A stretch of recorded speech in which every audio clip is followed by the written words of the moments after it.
चलिए तो शुरू करते हैं।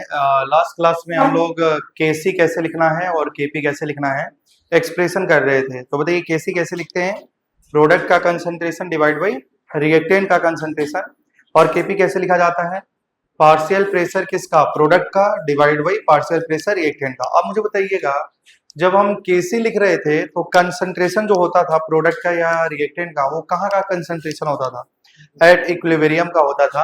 तो बताइए केसी निकालना आसान है या केपी निकालना आसान है? तो आपका आंसर होगा केसी। केसी में केवल कंसंट्रेशन चाहिए और केपी में पार्शियल प्रेशर चाहिए, और पार्शियल प्रेशर निकालने के लिए mole fraction multiply by total pressure होता है, फिर मोल निकालना पड़ेगा। मतलब आसान कौन सा है? केसी निकालना आसान है। तो देखिए अब केसी और केपी में क्या रिलेशन होता है। अगर आपको मान लो केसी दिया जाए और केपी निकालने के लिए बोला जाए, या केपी दिया जाए और केसी निकालने के लिए बोला जाए, तो दोनों में रिलेशन क्या है? तो वही आज हम लोग पढ़ने वाले हैं।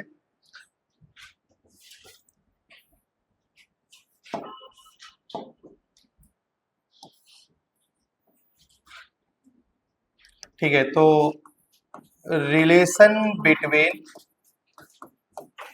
केपी एंड केसी। तो ये केपी और केसी में रिलेशन क्या होता है वो आपको मालूम होना चाहिए। और केसी और केपी क्या है बताइए? ये तो इक्विलिब्रियम कांस्टेंट है ना? तो अभी हम लोग इसके बारे में पढ़ेंगे। तो आइए देखिए, डेरिवेशन की जरूरत नहीं है, डायरेक्ट रिलेशन क्या होता है वो याद रखना है। तो देखिए केपी इज इक्वल टू क्या होता है? KP is equal to KC R T की पावर डेल्टा एन जी होता है। ठीक है, ये रिलेशन है केपी और केसी में। रिलेशन यही होता है, KP is equal to KC R T की पावर डेल्टा एन जी। देखो केपी भी इक्विलिब्रियम कांस्टेंट है और केसी भी इक्विलिब्रियम कांस्टेंट है। एक कंसंट्रेशन का टर्म में है और दूसरा पार्शियल प्रेशर के टर्म में। और यहाँ में आप देख रहे होंगे आर, आर का क्या नाम होता है? Gas constant. और आप लोग जानते होंगे आर की अलग अलग वैल्यूज होती है अलग अलग यूनिट में। तो बताइए आर का जो यूनिट होता है, आर का जो वैल्यू होता है, आर का वैल्यू यहाँ में जो इस्तेमाल करना है वो क्या इस्तेमाल करना है? आर की वैल्यू 0.0832 लीटर एटीएम पर मोल केल्विन। ठीक है, ये आर की वैल्यू को इस्तेमाल करना है। क्यों क्यों यही इस्तेमाल करना है? क्योंकि अगर मान लो केपी लिखेंगे तो वहां में पार्शियल प्रेशर आएगा, और प्रेशर आएगा तो उसका यूनिट किस में आएगा? एटीएम में आ जाएगा। समझ पा रहे हैं ना आप लोग? तो इसलिए जो यहाँ में आर की वैल्यू डालना है, मतलब इस चैप्टर के अंदर में जो आर की वैल्यू यूज करनी है वो कितनी यूज करनी है? 0.0832। समझ पा रहे हैं? और वैसे भी आर की जो वैल्यू होती है वो 3 होती है। मैं ऐसे बोल देता हूँ, लिखने की जरूरत नहीं है। थर्मोडायनेमिक्स आप पढ़ेंगे तो उसमें आर की अलग वैल्यू होती है। ठीक है, उसमें आर का वैल्यू जूल में यूज करा जाता है। आर की वैल्यू होती है 8.314 जूल पर मोल केल्विन। ठीक है, और दूसरा होता है आर की वैल्यू 2 होती है कैलोरी पर मोल केल्विन। तो अलग अलग यूनिट में आर का अलग अलग वैल्यू होता है, लेकिन आप इस चैप्टर में आर की ये वैल्यू याद रखेंगे। ठीक है, और आप लोग जानते हैं टी, टी क्या है? बोलिए। टी तो आपका टेम्परेचर है, लेकिन ये टेम्परेचर का यूनिट किस में होना है? केल्विन में होना है। और आप देख रहे होंगे यहाँ पे ऊपर में लिखा गया है डेल्टा एन जी। क्या लिखा है? Delta n g. Delta n g क्या है बताइए? Number of mole of gaseous product, मतलब प्रोडक्ट में गैस के मोल माइनस रिएक्टेंट में गैस के मोल। तो वो जो आएगा वही डेल्टा एन जी होगा। डेल्टा एन जी की वैल्यू 0 भी हो सकता है, नेगेटिव भी हो सकता है, पॉजिटिव भी हो सकता है। वो डिपेंड करेगा रिएक्शन कैसा लिखा गया है। ठीक है, देखिए अगर हम बात करें डेल्टा एन जी का तो क्या हो जाता है? Number of mole of sum of number of mole of gaseous product, number of mole of gaseous product minus number of mole of gaseous reactant. ठीक है, तो डेल्टा एन जी की वैल्यू क्या होती है? Number of mole of gaseous product minus number of mole of gaseous reactant.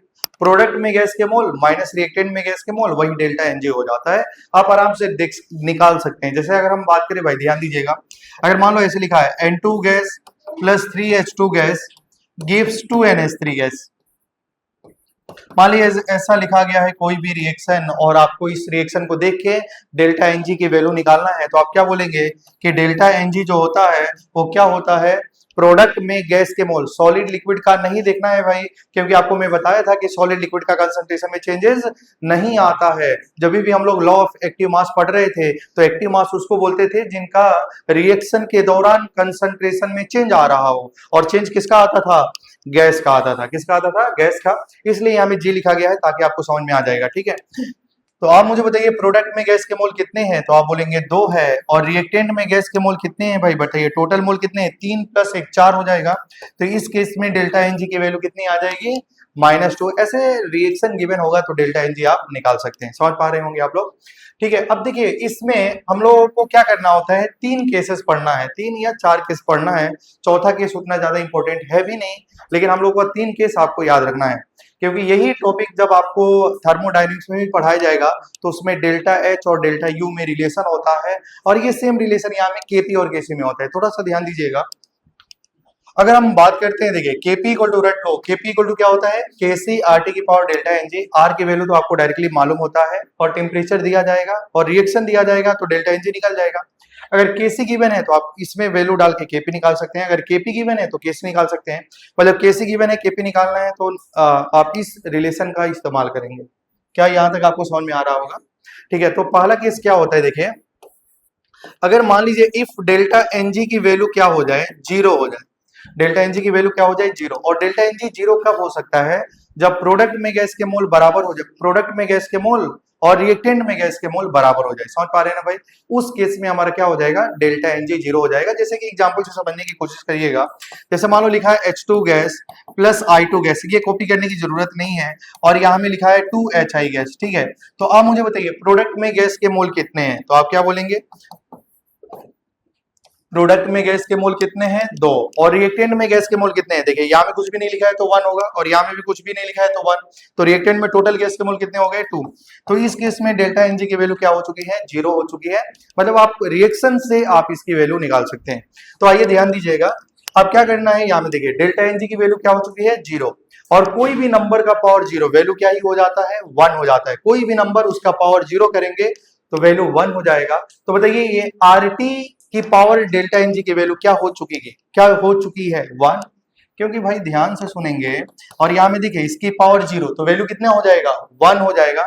और 1 multiply by केसी क्या ही हो जाएगा, केसी हो जाएगा। इसका मतलब आप बोल सकते हैं कि इस रिएक्शन में हमारा जो डेल्टा एनजी अगर 0 हो जाता है तो उस केस में केपी और केसी आपस में बराबर हो जाता है। क्या हो जाता है बताइए, केपी और केसी बराबर हो जाता है। केपी और केसी आपस में क्या हो जाएगा, बराबर हो जाएगा। ठीक है, समझ पा रहे होंगे आप लोग। ठीक है, अगर हम बात करें सेकेंड, या तो हमारा डेल्टा एनजी की वैल्यू भाई पॉजिटिव तो हो सकती है कि नहीं, या तो डेल्टा एनजी पॉजिटिव हो सकता है, या नेगेटिव हो सकता है, या 0 हो सकता है, यही हो सकता है। तो मान लीजिए अगर डेल्टा एनजी पॉजिटिव है तो ये नंबर पॉजिटिव है, तो उस केस में देखिएगा केपी क्या होगा, अगर ये ग्रेटर देन 0 है तो ये भी क्या होगा, ग्रेटर देन 0 होगा। मतलब केपी और केसी में कौन बड़ा हो जाएगा, केपी बड़ा हो जाएगा। आप सोच के देखिए, केसी इस नंबर के साथ में मल्टीप्लाई हो रहा है तब वो केपी के बराबर है। केसी अकेला केपी के बराबर नहीं है, केसी के साथ में कुछ लोग होंगे जो उनके साथ में अगर मल्टीप्लाई करेगा तो वो केपी के बराबर है। कौन बड़ा है, अगर इंडिविजुअल कंपेयर किया जाए तो आंसर इज केपी बड़ा है। समझ पा रहे हैं ना भाई। जैसे अगर मैं बोलूं आपके पास कितना है, आपके पास 10,000 रुपया है, ठीक है, किसी के पास मान लो कितना है, 10 रुपया है, तो बताओ ये दोनों को बराबर करना है तो इस 10 रुपया को कुछ और अमाउंट से मल्टीप्लाई करेंगे तब ये इसके बराबर होगा। किससे मल्टीप्लाई करेंगे, 1000 से। तो अगर इसमें और इसमें कंपेयर करें तो कौन बड़ा होगा, ये नंबर बड़ा होगा। तो इतनी बेसिक बातें हैं जो आपको समझ में आ रही होंगी। क्या यहाँ तक किसी को डाउट नहीं है? अरे भाई समझो, अगर ये ग्रेटर है ना तो ये केपी बड़ा होगा, अगर लेस होगा तो रिलेशन भी लेस वाला होगा। नहीं समझ में आया, देखिए इधर, अगर डेल्टा एनजी की वैल्यू लेस देन 0 है, अगर क्या इनइक्वालिटी कैसी है, लेस है, तो यहां में भी क्या रिलेशन होगा, लेस वाला होगा। ग्रेटर है तो ग्रेटर वाला होगा, 0 है तो बराबर होगा। नहीं समझे आप लोग? रिस्पॉन्स नहीं कर रहे हैं इसलिए मुझे डर, क्योंकि छुट्टी के बाद पढ़ने का मन नहीं करता है, ऐसा है क्या? तुम लोग गुस्सा ही हो रहा है, पता नहीं क्यों आज कोचिंग खुला है कि नहीं? चलिए भाई ठीक है, यहाँ में ध्यान दीजिएगा। अब एक लास्ट है, ये इतना ज्यादा इंपॉर्टेंट है भी नहीं, इंपॉर्टेंट तो 3 ही है जो आपको यहाँ में लिखाया गया है। रिलेशन ध्यान दीजिएगा, अगर 0 है तो बराबर होगा, अगर 0 है तो बराबर होगा, अगर ये ग्रेटर है तो ये ग्रेटर होगा, अगर ये लेस है तो ये लेस होगा, क्योंकि शुरुआत में क्या लिखा गया है, केपी। समझ पा रहे हैं ना, केपी उसके बाद केसी है, तो अगर ये ग्रेटर है तो केपी बड़ा होगा, अगर ये लेस है तो केपी छोटा होगा। आप ऐसे याद कर सकते हैं, ठीक है। अब थोड़ा सा ध्यान दीजिएगा, अगर हम बात करते हैं, मान लीजिए यहाँ में टेम्परेचर की वैल्यू 1/r हो जाए, टेम्परेचर की वैल्यू कितनी हो जाए, 1/r। तो थोड़ा सा आप यहाँ में समझने की कोशिश करिएगा। यहाँ में देखो यहाँ में क्या हो जाएगा भाई, Kp is equal to Kc हो जाएगा, और R है, ठीक है, R है तो R लिख दीजिए, और टेम्परेचर का जगह में क्या लिखना है बताइए, टेम्परेचर का जगह में 1/R लिख देना है। तो चलिए हम लोग लिख देते हैं 1/R, 1/R, और यहाँ में डेल्टा एन जी है, समझ पा रहे हैं क्या आप लोग? यहाँ में मान लीजिए क्या है, डेल्टा एन जी है, R से R कट जाएगा तो बताओ 1 की पावर डेल्टा एन जी बचेगी। 1 का पावर कोई भी नंबर हो जाए वैल्यू क्या ही हो जाती है, अरे भाई वैल्यू क्या ही हो जाती है, 1 का पावर कोई भी नंबर वैल्यू हमेशा 1 होगा। चलो अब इधर आओ थोड़ा सा, 1 की पावर 2 और 1 की पावर -2, बताओ वैल्यू क्या होगा। चलिए तुमने बोला था कि 1 का पावर कोई भी नंबर लिखो वैल्यू 1 आएगी, मैंने ऐसा बोला था, क्या दोनों में 1 आएगा? भाई 12 पास कर चुके हैं आप लोग, भूल गए क्या आप लोग? तो भाई इधर देखो, 1 की पावर 1/2, इसका मतलब 1 इंटू 1 होता है तो आंसर 1 हो जाता है। और आप जानते हैं कि 1 की पावर -2 है तो 1/1 की पावर 2 लिख सकते हैं क्या ऐसा? हाँ ऐसे लिख सकते हैं, तो वैल्यू कितनी आती है, 1 आती है। तो 1 का पावर कोई भी नंबर हो वैल्यू तो हमेशा कितनी आने वाली है, 1 आने वाली है। चलिए इधर आइए, तुम लोग को याद दिलाना पड़ता है, कभी कभी भूल जाते हैं हम लोग। देखिए, तो टेम्परेचर की वैल्यू अगर हम लोग 1/R रखेंगे तो यहाँ में 1 पड़ेगा, डेल्टा एन जी कुछ भी हो, डेल्टा एन जी कुछ भी हो, वैल्यू तो क्या ही आने वाली है। तो बताओ क्या उस केस में भी क्या हो जाएगा, Kp is equal to Kc हो जाएगा, समझ पा रहे हैं ना ऐसा? और यहाँ में ध्यान दीजिएगा, R की वैल्यू तो हम लोग जानते हैं ना, इसकी वैल्यू क्या ही पुट करना है, R का वैल्यू 0.0832, तो 1/0.0832 की वैल्यू जो होती है वो 12.18 होती है, कितनी हो जाती है?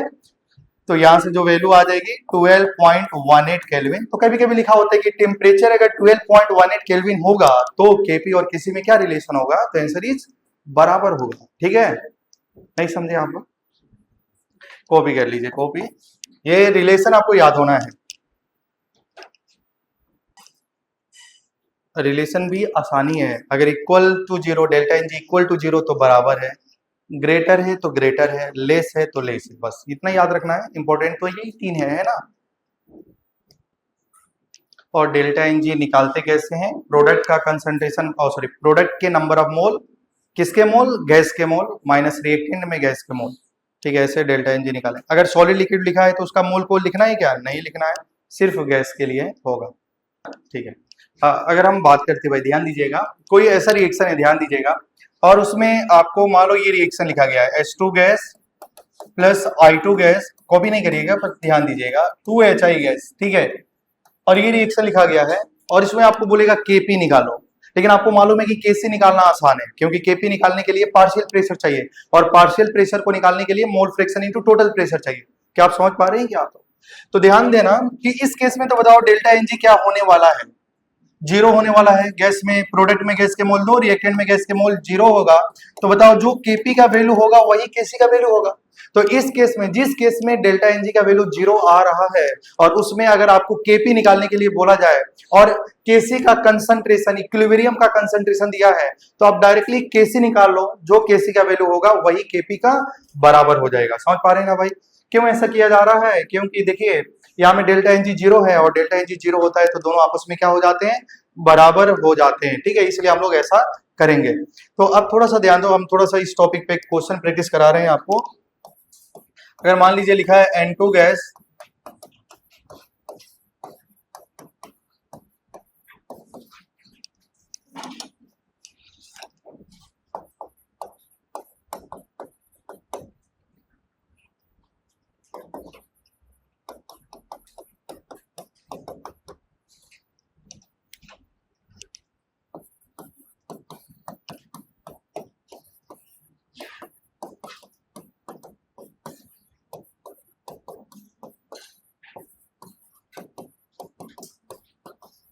ठीक है, तो आपको ये रिएक्शन देखना है और बताना है कि केपी और केसी में, मतलब केपी अपॉन केसी की वैल्यू क्या होगी।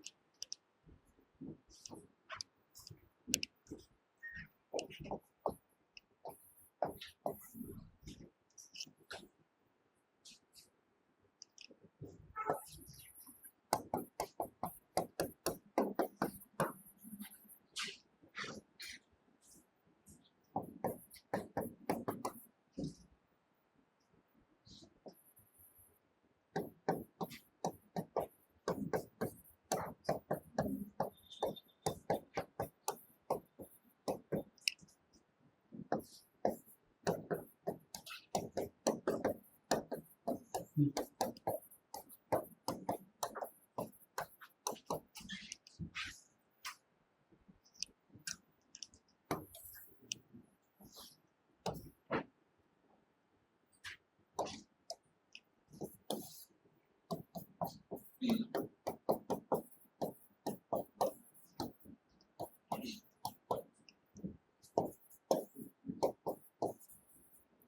है, तो देखिए आपके सामने दो रिएक्शन लिखा गया है और बताइए फर्स्ट का आंसर क्या आएगा।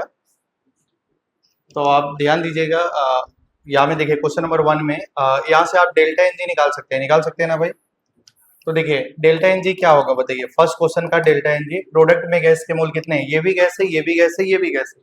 तो प्रोडक्ट में गैस के मोल आंखों से देखिए बताइए कितना आ रहा है 1, और रिएक्टेंट में गैस के मोल कितना आ रहा है 3। तो आंसर कितना आ जाएगा -2। तो आप लोग जानते हैं ना Kp is equal to Kc RT के पावर डेल्टा एन जी होता है कि नहीं होता है। तो देखिए भाई आप ध्यान दीजिएगा,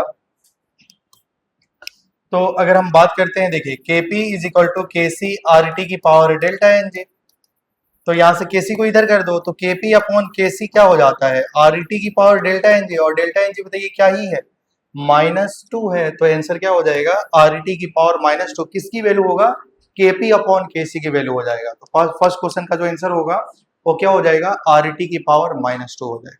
काफी आसान है, केवल आपको डेल्टा एन जी देख लेना है, क्योंकि Kp इक्वल टू Kc में ये रिलेशन होता है, और Kc को इधर लेके जाएंगे तो Kp अपॉन Kc होगा, और Kp अपॉन Kc किसके बराबर होता है RT की पावर डेल्टा एन जी।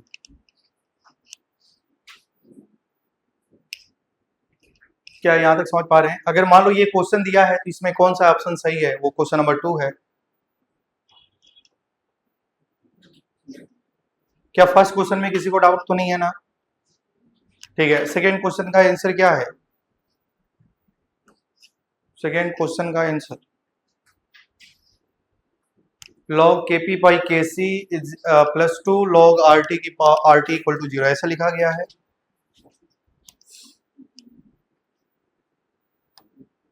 अच्छा, अब थोड़ा सा मुझे एक बार कंफर्म करिए, बताइए log a की पावर m का वैल्यू क्या होता है, m log a ऐसा होता है ना कि m log a ना। तो अगर m log a लिखा है तो m को इधर लिखे आ सकते हैं क्या, ऐसे देख सकते हैं। बहुत अच्छी बात है। log a is equal to log b है, तो बताओ क्या हम लोग log को log से काट a इक्वल टू b बोल सकते हैं क्या, log a equal to log b, a equal to b होगा कि नहीं होगा। अरे भाई log a is equal to log b है, तो बताओ मैं a इक्वल टू b बोल सकता हूँ कि नहीं बोल सकता हूँ, बोल सकता हूँ। अरे भाई बोल सकते हैं कि नहीं। अगर a इक्वल टू b है taking log on both side, तो यही ना आ जाएगा। चलिए यहाँ में ध्यान दीजिएगा। अब आइए हम लोग क्वेश्चन नंबर 2 को सॉल्व करते हैं। ठीक है, सबसे पहले ऐसे लिखा गया है ना, तो आप मुझे बताओ ये जो यहाँ में जो लिखा गया है ध्यान देना, इसको हम लोग ऐसे लिख सकते हैं, ये देखो लिखा है log Kp बाई Kc, और यहां से देखो ये जो 2 है उसको हम लोग ऐसे लिख सकते हैं, आप लोग बताइएगा, इज इक्वल टू ये जो इधर आएगा तो क्या हो जाएगा -2 log RT ऐसा लिखा जा सकता है। अरे भाई प्लस इधर है उधर जाएगा तो माइनस हो जाएगा कि नहीं हो जाएगा। ठीक है, यहां तक आपको समझ में आ रही है, बहुत अच्छी बातें हैं। Kp upon Kc, Kp is equal to Kc, और अब बताइए मैं इसको ऐसे लिख सकता हूँ log RT की पावर -2 लिख सकता हूँ क्या ऐसे, क्योंकि -2 जब यहाँ में है जब आगे आ जाएगा तो ये ऐसा हो जाएगा, क्योंकि ये प्रॉपर्टीज है log का, log a की power m times log a होता है। ठीक है, बहुत अच्छी बात है, यहाँ तक आपको समझ में आ रही है। अब देखिए आप बताओ क्या log है क्या, काट सकते हैं ना हम। तो बताओ यहाँ से क्या हो जाएगा Kp upon Kc is equal to RT की पावर क्या हो जाएगी, मतलब हमने जो क्वेश्चन गिवन था उसको सिंप्लीफाई करा तो हमको, अच्छा हम लोग का रिलेशन क्या होता है Kp upon Kc is equal to RT की पावर डेल्टा एनजी, मतलब जिस रिएक्शन में डेल्टा एनजी का वैल्यू -2 होगा वही हमारा आंसर हो जाएगा। तो भाई यहाँ में -2 है ना, हाँ तो यहाँ में ध्यान देना, फर्स्ट में डेल्टा एनजी की वैल्यू कितनी होगी, प्रोडक्ट में गैस के मोल 2, रिएक्टेंट में गैस के मोल 1, डेल्टा एनजी की वैल्यू 1, लेकिन यहाँ में क्या आ रही है -1, तो ये ऑप्शन नहीं हो सकता। ठीक है, N2 + 3H2 gives 2NH3, बताओ प्रोडक्ट में गैस के मोल कितने हैं 2, रिएक्टेंट में गैस के मोल कितने हैं 4, 2 - 4 कितना होता है -2। हाँ इस केस में ये रिएक्शन होगा। समझ में आया है कि नहीं आया भाई। देखो यहाँ में देखो, आप लोग जानते हैं ना Kp = Kc RT की पावर डेल्टा Ng, और Kc को अगर आप डिवाइड करते हैं तो Kp अपॉन Kc RT की पावर डेल्टा Ng, लेकिन यहाँ में Kp अपॉन Kc RT की पावर -2 लिखा है, तो कौन सा रिएक्शन में डेल्टा एनजी की वैल्यू -2 होगी, वही हमारा आंसर हो जाएगा। सी में क्या हो रहा है बताओ, सॉलिड का काउंट करेंगे नहीं, प्रोडक्ट में गैस के मोल 1, रिएक्टेंट में गैस के मोल 1, 1 - 1 0, किस केस में केपी और केसी आपस में बराबर होगा, तो correct answer B part. Copy कर लीजिए, चलिए लास्ट में कॉपी कर लिए हैं, ठीक है। एक नेक्स्ट क्वेश्चन करते हैं। देखिए अगर ए गैस है, यहां से बी गैस प्लस सी गैस बन रहा है और यहाँ में केसी की वैल्यू 0.02 है, फाइंड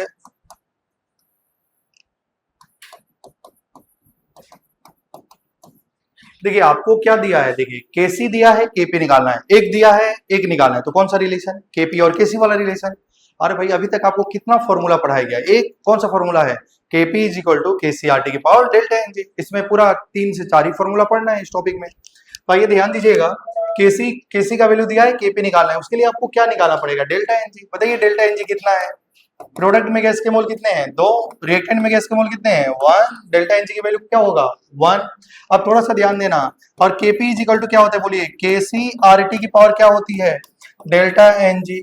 और आप मुझे बताइए टेम्परेचर कितना है 27 डिग्री प्लस 273, क्योंकि टेम्परेचर को किस में रखेंगे, केल्विन में रखेंगे, समझ पा रहे हैं ना। तो जो डिग्री सेल्सियस दिया था उसको केल्विन में कन्वर्ट कर लीजिए। तो बताइए केपी की वैल्यू कितनी होगी, केसी का वैल्यू कितना है 0.02, और आर का वैल्यू कितना डालेंगे बताइए 0.0821, और टेम्परेचर 821 होता है, सॉरी 831 लिखाया गया था क्या, 821 होगा, 0.0821,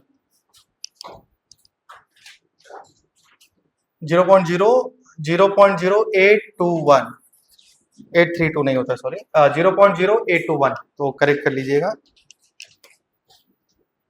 आर की वैल्यू कितनी होती है 0.0821, 8.314 कब होता है जूल पर मोल केल्विन में, और 2 कब होता है कैलोरी पर मोल केल्विन, 0.0821, ठीक है, यहां तक हो गया है।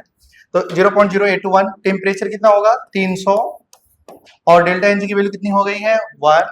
जब इसको सॉल्व करेंगे तो वैल्यू कितनी आ जाएगी 0.5, तो केपी की वैल्यू कैलकुलेट होकर क्या आ चुकी है 0.5। कॉपी कर लीजिए।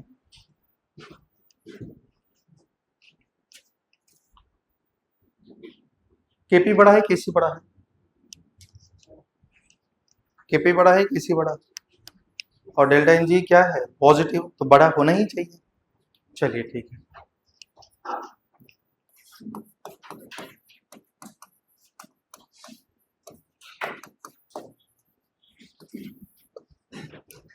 तो ध्यान दीजिएगा भाई, बहुत इंपॉर्टेंट टॉपिक है, एप्लीकेशन ऑफ इक्विलिब्रियम कांस्टेंट, ठीक है, एप्लीकेशन ऑफ इक्विलिब्रियम कांस्टेंट। तो इसका फर्स्ट एप्लीकेशन क्या होता है कि रिएक्टेंट और प्रोडक्ट का स्टेबिलिटी को कंपेयर करना होता है, ठीक है, इसमें रिएक्टेंट और प्रोडक्ट का स्टेबिलिटी के बारे में कंपेयर करना होता है, compare stability of reactant and product. देखिए यहाँ में क्या करना है, किसकी स्टेबिलिटी को कंपेयर करना है, या तो रिएक्टेंट का स्टेबिलिटी को कंपेयर करना है या प्रोडक्ट का स्टेबिलिटी को कंपेयर करना है। तो कैसे कंपेयर करा जाएगा, ध्यान दीजिएगा। अच्छा आप लोग जानते हैं जो इक्विलिब्रियम कांस्टेंट होता है के होता है वो प्रोडक्ट का concentration at equilibrium divide by reactant का कंसंट्रेशन एट इक्विलिब्रियम होता है कि नहीं होता है, प्रोडक्ट का कंसंट्रेशन डिवाइड बाय रिएक्टेंट का कंसंट्रेशन, और ये जो कंसंट्रेशन होती है वो इक्विलिब्रियम की होती है।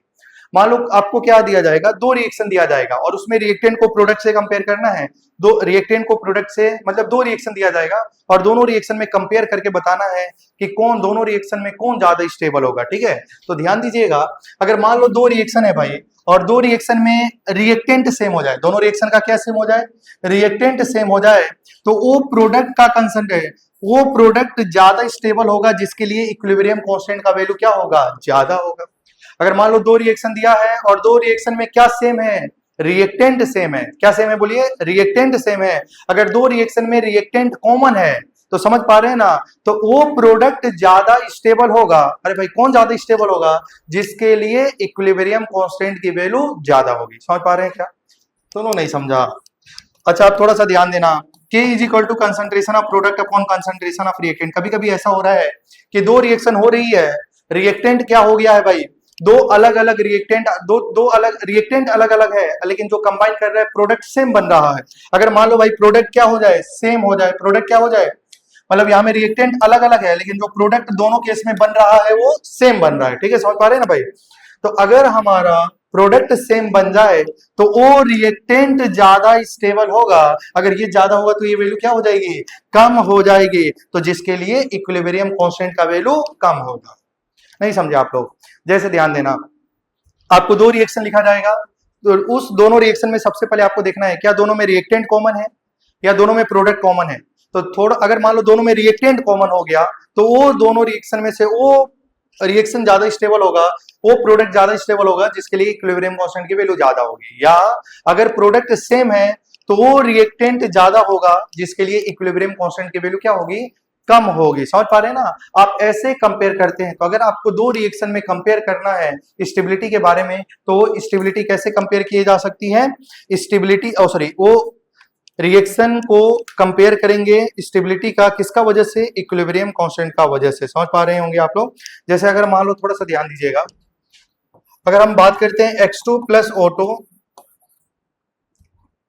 गिव्स 2xO और इसके लिए इक्विलिब्रियम कांस्टेंट का वैल्यू 2 है, और यहां में देखिए x2 plus 2O2 gives x2O4, ठीक है, और इसके लिए इक्विलिब्रियम कांस्टेंट की वैल्यू 4 है, ठीक है, समझ पा रहे हैं, इसके लिए 2 है। और आपको क्या करना है, कंपेयर करना है। थोड़ा सा ध्यान देना है, कौन ज्यादा स्टेबल होगा, मतलब कौन ज्यादा स्टेबल होगा, मतलब यहाँ में देखो क्या दोनों रिएक्टेंट सेम सेम है क्या, और भाई क्या दोनों रिएक्टेंट सेम सेम है क्या प्रोडक्ट डिफरेंट है, तुम लोग नहीं सोच पा रहे। x2O2 तुम बोलेगा नहीं यहाँ में 2, अरे भाई 2 नहीं है, वो तो रिएक्शन को बैलेंस करने के लिए वो नंबर लिखा गया है कि नहीं भाई। ये x2O2 के साथ में रिएक्शन करके एक बार XO बना रहा है, एक बार x2O2 के साथ में रिएक्शन करके x2O4 बना रहा है, ठीक है।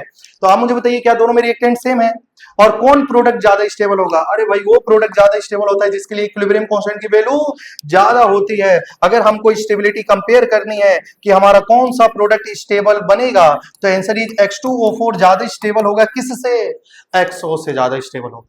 क्या समझ पा रहे हैं भाई? अगर हमारा दोनों केस में रिएक्टेंट सेम सेम था तो प्रोडक्ट को आपने क्या करा, कंपेयर करा, दोनों रिएक्शन में कौन प्रोडक्ट ज्यादा स्टेबल बनेगा, तो ये वाला प्रोडक्ट ज्यादा स्टेबल बनेगा। क्यों? क्योंकि इसके लिए इक्विलिब्रियम कांस्टेंट की वैल्यू, इसके लिए इक्विलिब्रियम कांस्टेंट की वैल्यू ज्यादा है। अब देखिए एक और एग्जांपल, जैसे यहाँ में आप लोग ध्यान देना, यहाँ में क्या हो रहा है कि आप ए देखो भाई, ए रिएक्शन करके बी बना रहा है, क्या समझ पा रहे हैं, क्या ए रिएक्शन करके बी बना रहा है, और यहाँ में क्या हो रहा है, ए रिएक्शन करके सी बना रहा है। समझने की बातें हैं। ये K1 का वैल्यू, इसका इक्विलिब्रियम कांस्टेंट की वैल्यू मान लीजिए कितनी है, अभी आपको समझ में आ जाएगा। देखिए यहाँ में वैल्यू जो 10 की पावर -1 है, और यहाँ में इसकी वैल्यू 10 की पावर -2 है। क्या आप समझ पा रहे हैं? क्या रिएक्टेंट सेम है, प्रोडक्ट अलग अलग है, मतलब सेम रिएक्टेंट है, प्रोडक्ट अलग अलग है कि नहीं है। तो आपको क्या करना है, कंपेयर करना है कौन ज्यादा स्टेबल होगा। तो बताइए इक्विलिब्रियम कांस्टेंट क्या होता है, प्रोडक्ट का कंसंट्रेशन डिवाइड बाय रिएक्टेंट का कंसंट्रेशन। कौन सेम है भाई, रिएक्टेंट सेम है। अच्छा सेम टाइप का क्वेश्चन हो गया, कोई बात नहीं। क्या सेम हो गया, रिएक्टेंट सेम हो गया, तो कौन प्रोडक्ट ज्यादा, बी वाला प्रोडक्ट ज्यादा स्टेबल बनेगा कि सी वाला ज्यादा बनेगा, वो तो उस बात पे डिपेंड करेगा कि उसकी इक्विलिब्रियम कांस्टेंट कौन ज्यादा है कि नहीं। वो प्रोडक्ट ज्यादा स्टेबल बनेगा जिसके लिए इक्विलिब्रियम कांस्टेंट की वैल्यू क्या होगी, ज्यादा होगी। कौन ज्यादा है भाई, 10 की पावर -1 ज्यादा है या 10 की पावर -2 ज्यादा है, तो आंसर इज 10 की पावर -1 ज्यादा है। बी ज्यादा स्टेबल होगा कि सी ज्यादा स्टेबल होगा, बी ज्यादा स्टेबल होगा। तो अगर हमको स्टेबिलिटी कंपेयर करना है तो बी सी से ज्यादा स्टेबल बनेगा, मतलब बी वाला जो प्रोडक्ट बनेगा वो सी वाला प्रोडक्ट से ज्यादा स्टेबल बनेगा। क्या आप समझ पा रहे हैं? क्या एक बार और आप ध्यान दीजिएगा, मान लो भाई यहाँ में अगर हम बात करें, ठीक है, इसके लिए इक्विलिब्रियम कांस्टेंट की वैल्यू क्या मान लेते हैं, 10 मान लेते हैं, ठीक है। और मान लो यहाँ में लिखा है, अगर मान लीजिए यहाँ में रिएक्शन है और इसके लिए इक्विलिब्रियम कांस्टेंट की वैल्यू 20 है, और आपको देखना है कौन ज्यादा स्टेबल बनेगा। तो आप क्या देख पा रहे हैं, आंखों से बताइए, आंखों से देख के बताइए क्या क्या सेम है, रिएक्टेंट या प्रोडक्ट। क्या दोनों के इसमें क्या सेम बन रहा है, प्रोडक्ट क्या सेम है। और आपको देखना है, आपको ये लिख लेना है कि क्या होता है, प्रोडक्ट का कंसंट्रेशन डिवाइड बाय रिएक्टेंट का कंसंट्रेशन, क्या सेम है, ये सेम है। तो वो रिएक्टेंट ज्यादा स्टेबल बनेगा जिसके लिए इक्विलिब्रियम कांस्टेंट की वैल्यू कम होगी। कौन रिएक्टेंट ज्यादा स्टेबल बनेगा बताइए, जिसके लिए इक्विलिब्रियम कांस्टेंट कम है। 10 कम है या 20 कम है, आंसर इज 10 कम है। तो बताओ क्या NO ज्यादा स्टेबल बनेगा कि N2O4 ज्यादा स्टेबल बनेगा, तो आंसर इज NO ज्यादा स्टेबल बनेगा। तो ऐसे आपको कंपेयर करना है। पहला एप्लीकेशन मुझे लग रहा है कि आप लोग का कंसेप्ट क्लियर हुआ होगा। क्या समझ पा रहे हैं क्या? लेकिन अगर मान लो हम लोग इसके पहले भी पढ़ चुके हैं, अगर एक ही रिएक्शन को कंपेयर करना था कौन ज्यादा स्टेबल बनेगा, जैसे ध्यान दीजिए भाई, जैसे यहां में ध्यान दो, अगर मैं बात करूं भाई ए से बी और मैं बोल दूं डेल्टा एच की वैल्यू पॉजिटिव है, बताओ ए ज्यादा स्टेबल बनेगा कि बी ज्यादा स्टेबल बनेगा? तो आप बोलते थे कि ये रिएक्शन एक्सो है कि एंडो है? एक्सो है, एंडो है। अरे डेल्टा एच का वैल्यू पॉजिटिव होता है, रिएक्शन होती है एंडोथर्मिक। कैसी होती है? एंडोथर्मिक। एंडोथर्मिक में नेट हीट एब्जॉर्ब होता है। नेट हीट एब्जॉर्ब होगा तो प्रोडक्ट का एनर्जी क्या हो जाता था? बढ़ जाता था। अगर प्रोडक्ट का एनर्जी बढ़ जाएगा तो उनकी स्टेबिलिटी क्या हो जाएगी?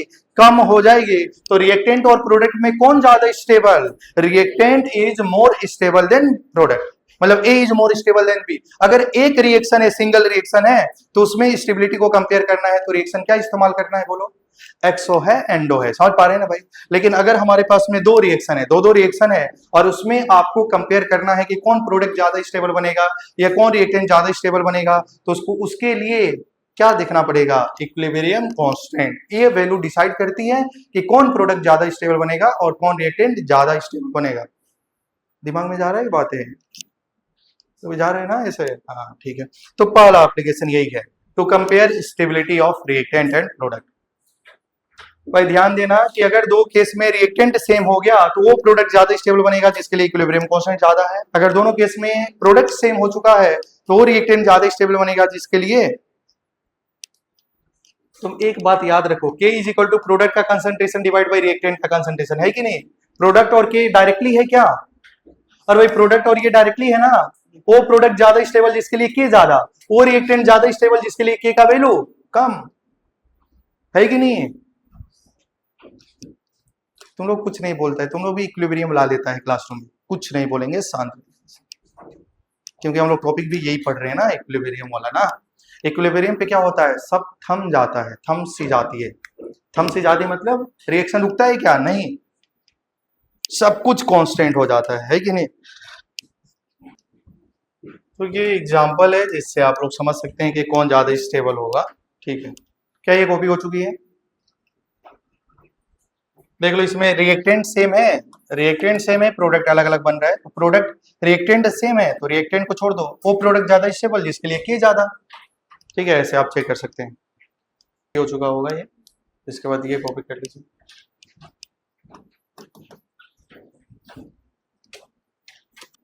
अच्छा, हम जो ये रिएक्शन पढ़ रहे हैं भाई, ये कौन सा टाइप का रिएक्शन है? Reversible, irreversible? रिवर्सिबल, हाँ बहुत अच्छी बात है।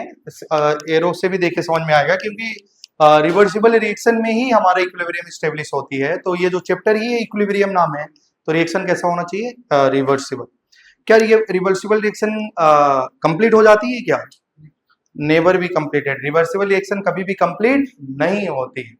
क्या वो 100% कंप्लीट हो सकती है? नहीं। लेकिन क्या वो 99.99% कंप्लीट हो सकती है? लेकिन 100% कभी भी कंप्लीट नहीं हो सकती है। ठीक है, तो ये भी कॉपी हो चुका होगा। ठीक है, और यहाँ में तो कोई बात ही कॉपी करने की जरूरत ही नहीं है। आइए ध्यान दीजिएगा। तो आप थोड़ा सा ध्यान देना, जो फर्स्ट एप्लीकेशन पढ़ रहे थे वो क्या था एप्लीकेशन? कि पहला एप्लीकेशन यही था कि आप कंपेयर कर रहे थे रिएक्टेंट और प्रोडक्ट को, स्टेबिलिटी कंपेयर कर रहे थे। लेकिन आप थोड़ा सा ध्यान देना, अब हम बात करेंगे एक्सटेंट ऑफ रिएक्शन की बात करेंगे। एक्सटेंट ऑफ रिएक्शन, रिएक्शन की एक्सटेंट के बारे में बात किया जाएगा। तो थोड़ा सा ध्यान दीजिएगा। एक्सटेंट बोले मतलब देखो, ये जो हमारा रिएक्शन है वो रिवर्सिबल रिएक्शन है। कैसे टाइप की रिएक्शन है? रिवर्सिबल रिएक्शन है। और अगर ये रिवर्सिबल रिएक्शन है तो ये रिएक्शन तो कभी कंप्लीट होगी ही नहीं। मतलब ये reversible reaction never be completed, आपको लिखाया भी गया था। लेकिन ये रिएक्शन जो होती है वो 99.99% तक कंप्लीट हो जाती है। जब आप फर्स्ट ऑर्डर रिएक्शन पढ़ेंगे तो बोला जाएगा फर्स्ट ऑर्डर रिएक्शन जो 100% तो कंप्लीट नहीं होती है, लेकिन 99.999% कंप्लीट हो जाती है फर्स्ट ऑर्डर रिएक्शन। ये फर्स्ट ऑर्डर कब आएगा? जब हम केमिकल काइनेटिक्स के बारे में स्टडी करेंगे तो। लेकिन आप याद रखना, ये वैसी टाइप की रिएक्शन है, रिवर्सिबल रिएक्शन कभी भी कंप्लीट नहीं होती है। जैसे हम एक आपको एग्जांपल से समझाने की बात करें, ध्यान दीजिएगा। जैसे मान लो ये रिएक्टेंट है भाई, और वो प्रोडक्ट में कंप्लीट हो रहा है तो time T is equal to zero, और time T equal to zero के पास इसके पास 10,000 मोल है। कितने हजार मोल है? 10,000 मोल। इसके पास कितना होगा भाई? जीरो। क्या कभी ऐसा होगा क्या? आप मुझे बताइए, क्या 5 आवर्स के बाद इसके 0 मोल हो गए और इसके 10,000 बन गए, और ये रिएक्शन कैसे है? रिवर्सिबल। क्या कभी ऐसा पॉसिबल है क्या? नहीं भाई। अगर ऐसा हो जाता तो रिएक्शन तो 100% कंप्लीट हो गया, तो ये रिएक्शन रिवर्सिबल नहीं, ये इरिवर्सिबल रिएक्शन हो जाएगा। हो जाएगा कि नहीं हो जाएगा? लेकिन रिवर्सिबल रिएक्शन कभी भी कंप्लीट नहीं होती है, रिएक्टेंट तो बचा ही होगा। समझ पा रहे हैं ना भाई? कितना बचा होगा? कुछ ना कुछ यहाँ में बचा होगा, प्रोडक्ट भी कुछ ना कुछ बचा होगा। कभी भी रिएक्टेंट खत्म ही नहीं हो सकता, क्योंकि रिएक्शन कैसी है? रिवर्सिबल है। समझ पा रहे हैं ना आप लोग? तो इसमें हम लोग 3 केसेस पढ़ते हैं एक्सटेंट ऑफ रिएक्शन में। पहला जो होता है, अगर मान लीजिए हमारा इक्विलिब्रियम कांस्टेंट की वैल्यू 10 की पावर 3 है, 1000 से ज्यादा है। समझ पा रहे हैं ना भाई? अगर हमारा इक्विलिब्रियम कांस्टेंट क्या है? 1000 से ज्यादा है, तो अब आपको इसके बारे में थोड़ा सा स्टडी करना पड़ेगा। अब थोड़ा सा ध्यान दीजिएगा, 1000 से ज्यादा है। जैसे आप एग्जांपल से समझिए, मान लो भाई रिएक्टेंट है और ये प्रोडक्ट बना time T is equal to zero के बाद, time T equal to zero के बाद इसके पास 10,000 मोल थे, इसके पास जीरो ही बचे होंगे, है कि नहीं? मान लो जैसे जैसे रिएक्शन आगे बढ़ा तो 5 आवर्स के बाद इसका 1 मोल बना, इनका 999 बना। ठीक है, समझ पा रहे हैं ना? उसके बाद जैसे जैसे टाइम बढ़ा, रिएक्टेंट के मोल कांस्टेंट हो गए और प्रोडक्ट भी कितना बनते रहेगा भाई? 999 बनते रहेगा। तो मैं बोल सकता हूं कि रिएक्शन जैसी शुरू हुई थी, कुछ देर के बाद रिएक्टेंट और प्रोडक्ट के नंबर ऑफ मोल कांस्टेंट हो गए, तो मैं बोल सकता हूं क्या आ चुका है? इक्विलिब्रियम आ चुका है। आ चुका है कि नहीं भाई? अगर इक्विलिब्रियम आ चुका है तो थोड़ा सा ध्यान दीजिए, जब इसके लिए इक्विलिब्रियम कांस्टेंट की वैल्यू निकालेंगे तो बताइए आप क्या कैसे निकालेंगे? इक्विलिब्रियम कांस्टेंट की जो वैल्यू निकालेंगे कैसे निकालेंगे? प्रोडक्ट का कंसंट्रेशन डिवाइड बाय रिएक्टेंट का कंसंट्रेशन 999 डिवाइड बाई 1 लिखेंगे कि नहीं लिखेंगे? तो बताओ, क्या ये जो इक्विलिब्रियम कांस्टेंट की जो वैल्यू है, क्या वो 1000 से भी ज्यादा है? 10,000 के आसपास में है कि नहीं है? अरे भाई है कि नहीं है? अब थोड़ा सा ध्यान देना, जब हमारा इक्विलिब्रियम कांस्टेंट का वैल्यू क्या लिखा है? 1000 से ज्यादा होता है, और ये 1000 से ज्यादा तभी हो सकता है जब, देखो भाई आप लोग जानते हैं कि जो होता है वो प्रोडक्ट का कंसंट्रेशन डिवाइड बाय रिएक्टेंट का कंसंट्रेशन, ये इक्विलिब्रियम पे है, और इसकी वैल्यू 1000 से ज्यादा तभी ना हो सकता है जब प्रोडक्ट का कंसंट्रेशन रिएक्टेंट के कंसंट्रेशन से ज्यादा हो। और भाई मैं बोल सकता हूं क्या प्रोडक्ट जब एक्सेस में हो तब इसकी वैल्यू 10,000 आएगी कि नहीं आएगी? अरे भाई ये ज्यादा है, ये कम है, तभी ना रेशियो ज्यादा आएगा। समझ पा रहे हैं ना? तो ध्यान दो, अगर मैं बोलूंगा अगर हमारे इक्विलिब्रियम कांस्टेंट की वैल्यू 1000 आ रही है, क्या आ रही है भाई? 1000 आ रही है, तो उस केस में बताइए कौन एक्सेस में होगा? प्रोडक्ट एक्सेस में होगा या रिएक्टेंट एक्सेस में होगा? प्रोडक्ट ज्यादा होगा या रिएक्टेंट ज्यादा होगा? तो आपका आंसर आना चाहिए प्रोडक्ट ज्यादा होगा। कौन ज्यादा होगा? प्रोडक्ट एक्सेस में होगा, प्रोडक्ट बहुत ज्यादा होगा, तभी इन दोनों का रेशियो की वैल्यू क्या आ रही है? क्या आ रही है बोलिए? 1000 से ज्यादा आना चाहिए। अगर मान लो इक्विलिब्रियम कांस्टेंट ऐसा दिया है 2 × 10 की पावर 10, अरे भाई अगर किसी का इक्विलिब्रियम कांस्टेंट इतना आ रहा है, वो 1000 से ज्यादा आ रहा है, इसका क्या मतलब होगा कि इस केस में कौन एक्सेस में होने वाला है? प्रोडक्ट एक्सेस में होगा, रिएक्टेंट बहुत कम होगा। अरे भाई होगा ना ऐसे? देखो इधर रिएक्टेंट कितना कम है, प्रोडक्ट बहुत ज्यादा है, तभी तो रेशियो ज्यादा आएगा ना। किससे ज्यादा आना चाहिए? 1000 से ज्यादा आना चाहिए। अच्छा अगर मान लो ऐसा, मैं बोल सकता हूं क्या, अगर मान लो ये 0 हो जाता और ये 10,000 होता, तो हम बोल देते कि रिएक्शन तो कंप्लीट हो चुका है। क्या ऐसा अगर हो जाता, ये 0 बचता और ये 10,000 बचता, तो मैं बोल सकता था कि रिएक्शन तो क्या हो चुका है? कंप्लीट हो चुका है। लेकिन भाई ध्यान दीजिए, क्या मतलब यहां आने के बाद दोनों का कंसंट्रेशन या दोनों का मोल कांस्टेंट हो चुका है? बताओ ये वैल्यू, क्या ये 0 हो चुका और ये 10,000, क्या ये वैल्यू लगभग बराबर है क्या आसपास में? तो हम बोल देंगे हाँ लगभग आसपास में बराबर है, क्योंकि भाई इसकी वैल्यू तो 1 हो चुकी है और इसकी वैल्यू 9,999 हो चुकी है। तो मैं बोल सकता हूं कि रिएक्शन तो 100% कंप्लीट तो नहीं हुआ, लेकिन क्या ऑलमोस्ट तो कंप्लीट हो चुका है। क्या मैं बोल सकता हूं ना, रिएक्शन तो ऑलमोस्ट कंप्लीट हो चुका है, क्योंकि ये तो 1 है और ये 9,999 है। समझ पा रहे हैं ना भाई? तो आपको याद रखना है, क्या याद रखना है, कि जब इक्विलिब्रियम कांस्टेंट की वैल्यू 10 की पावर 3 होती है, तो उस केस में product is in excess at equilibrium और उसके बाद product is excess in equilibrium, equilibrium में कौन एक्सेस में रहेगा? प्रोडक्ट। और रिएक्शन इज ऑलमोस्ट कंप्लीटेड। नहीं समझे आप लोग? रिएक्शन 100% तो कल कंप्लीट नहीं हुआ है, ऑलमोस्ट कंप्लीट हो चुका है। ठीक है, समझ पा रहे हैं ना? तुम लोग समझाए क्या? ठीक है, अभी रुक जाओ, कॉपी मत करो, तीनों केस पढ़ेंगे उसके बाद कॉपी करेंगे। ठीक है, एक बार और ध्यान दीजिएगा भाई, अभी थोड़ा सा ध्यान दीजिएगा, बहुत समझने वाली बातें हैं। अगर मान लो ऐसा हो जाए भाई, अगर इक्विलिब्रियम कांस्टेंट की वैल्यू 10 की पावर -3 हो गई, कितनी हो गई? 10 की पावर -3 हो गई। ठीक है, मतलब उसकी इक्विलिब्रियम कांस्टेंट की वैल्यू बहुत कम हो गई। ठीक है, तो अब ध्यान दीजिएगा, इसी एग्जांपल से मैं आपको समझाने की कोशिश करूंगा। ठीक है, अब थोड़ा सा ध्यान देना। देखिए, अगर मान लो यहाँ में ए है और ए से बी बना है और time T is equal to 0 हुआ, इसके पास 10,000 मोल थे। कितने हजार मोल थे? 10,000। इसके पास कितने होंगे भाई? 0।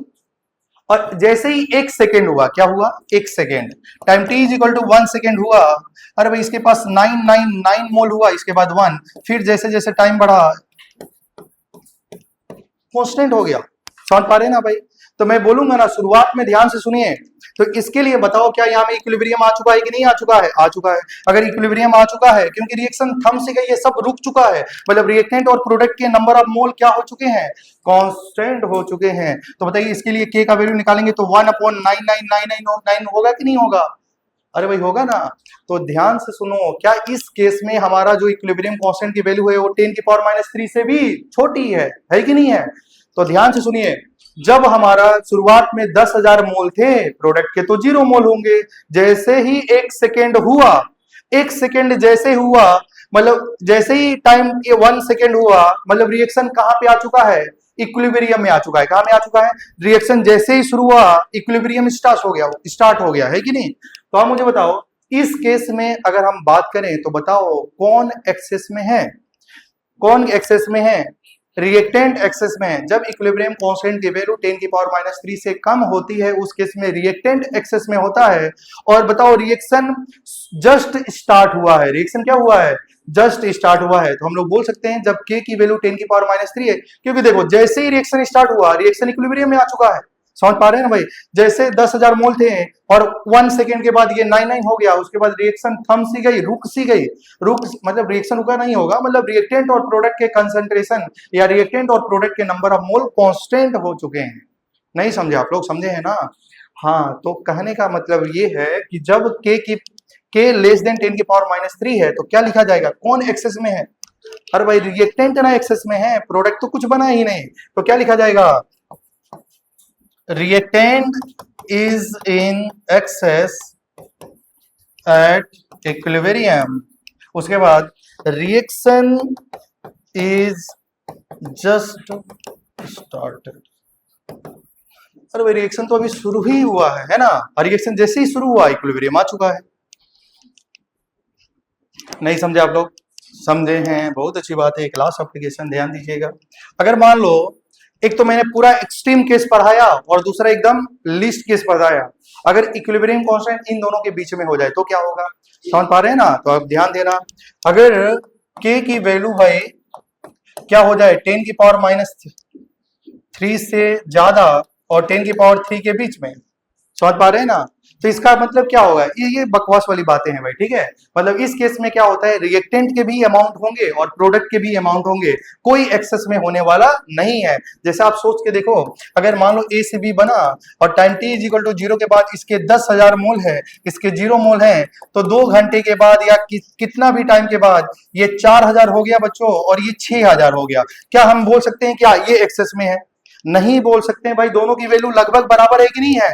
बराबर है। तो जब हमारा क्या होता है, जब हमारा के की वैल्यू 10 की पावर -3 और 10 की पावर 3 के बीच में होती है, तो उसमें रिएक्टेंट और प्रोडक्ट के अमाउंट क्या होते हैं? अप्रिसिएबल होते हैं, लगभग दोनों के क्या होते हैं? बराबर होते हैं। जब इक्विलिब्रियम कांस्टेंट की वैल्यू 10 की पावर 3 से ज्यादा है, तो उस केस में कौन ज्यादा एक्सेस में होता है?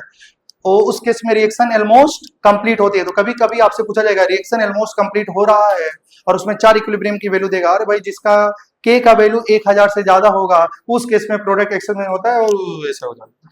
तो कॉपी कर लीजिए। तो ये समझ में आ गया होगा। तो ये सेकेंड एप्लीकेशन हो चुका है। कॉपी ये 2 हो गया ना? इसको कॉपी कर लीजिए। तो क्या आप लोग समझ पाएंगे आप लोग ये, ठीक है। तो आपने एप्लीकेशन पढ़ा है इनका। अब हम लोग पढ़ेंगे कि जो इक्विलिब्रियम कांस्टेंट होता है वो कौन कौन सा फैक्टर पे अफेक्ट होता है, ठीक है। तो चलिए भाई, आप लिखेंगे फैक्टर अफेक्टिंग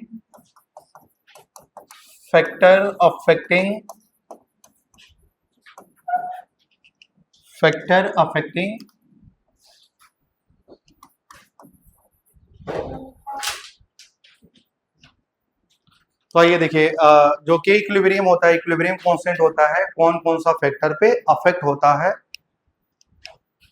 तो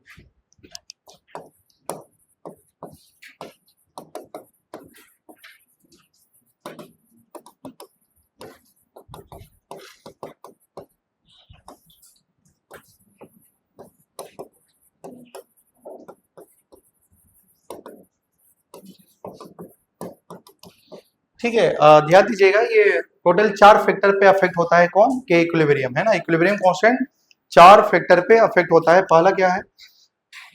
mode of representation of reaction, और दूसरा क्या लिखा गया है? Stoichiometry of reaction. तो थोड़ा सा ध्यान दीजिएगा, mode of representation of reaction क्या होता है।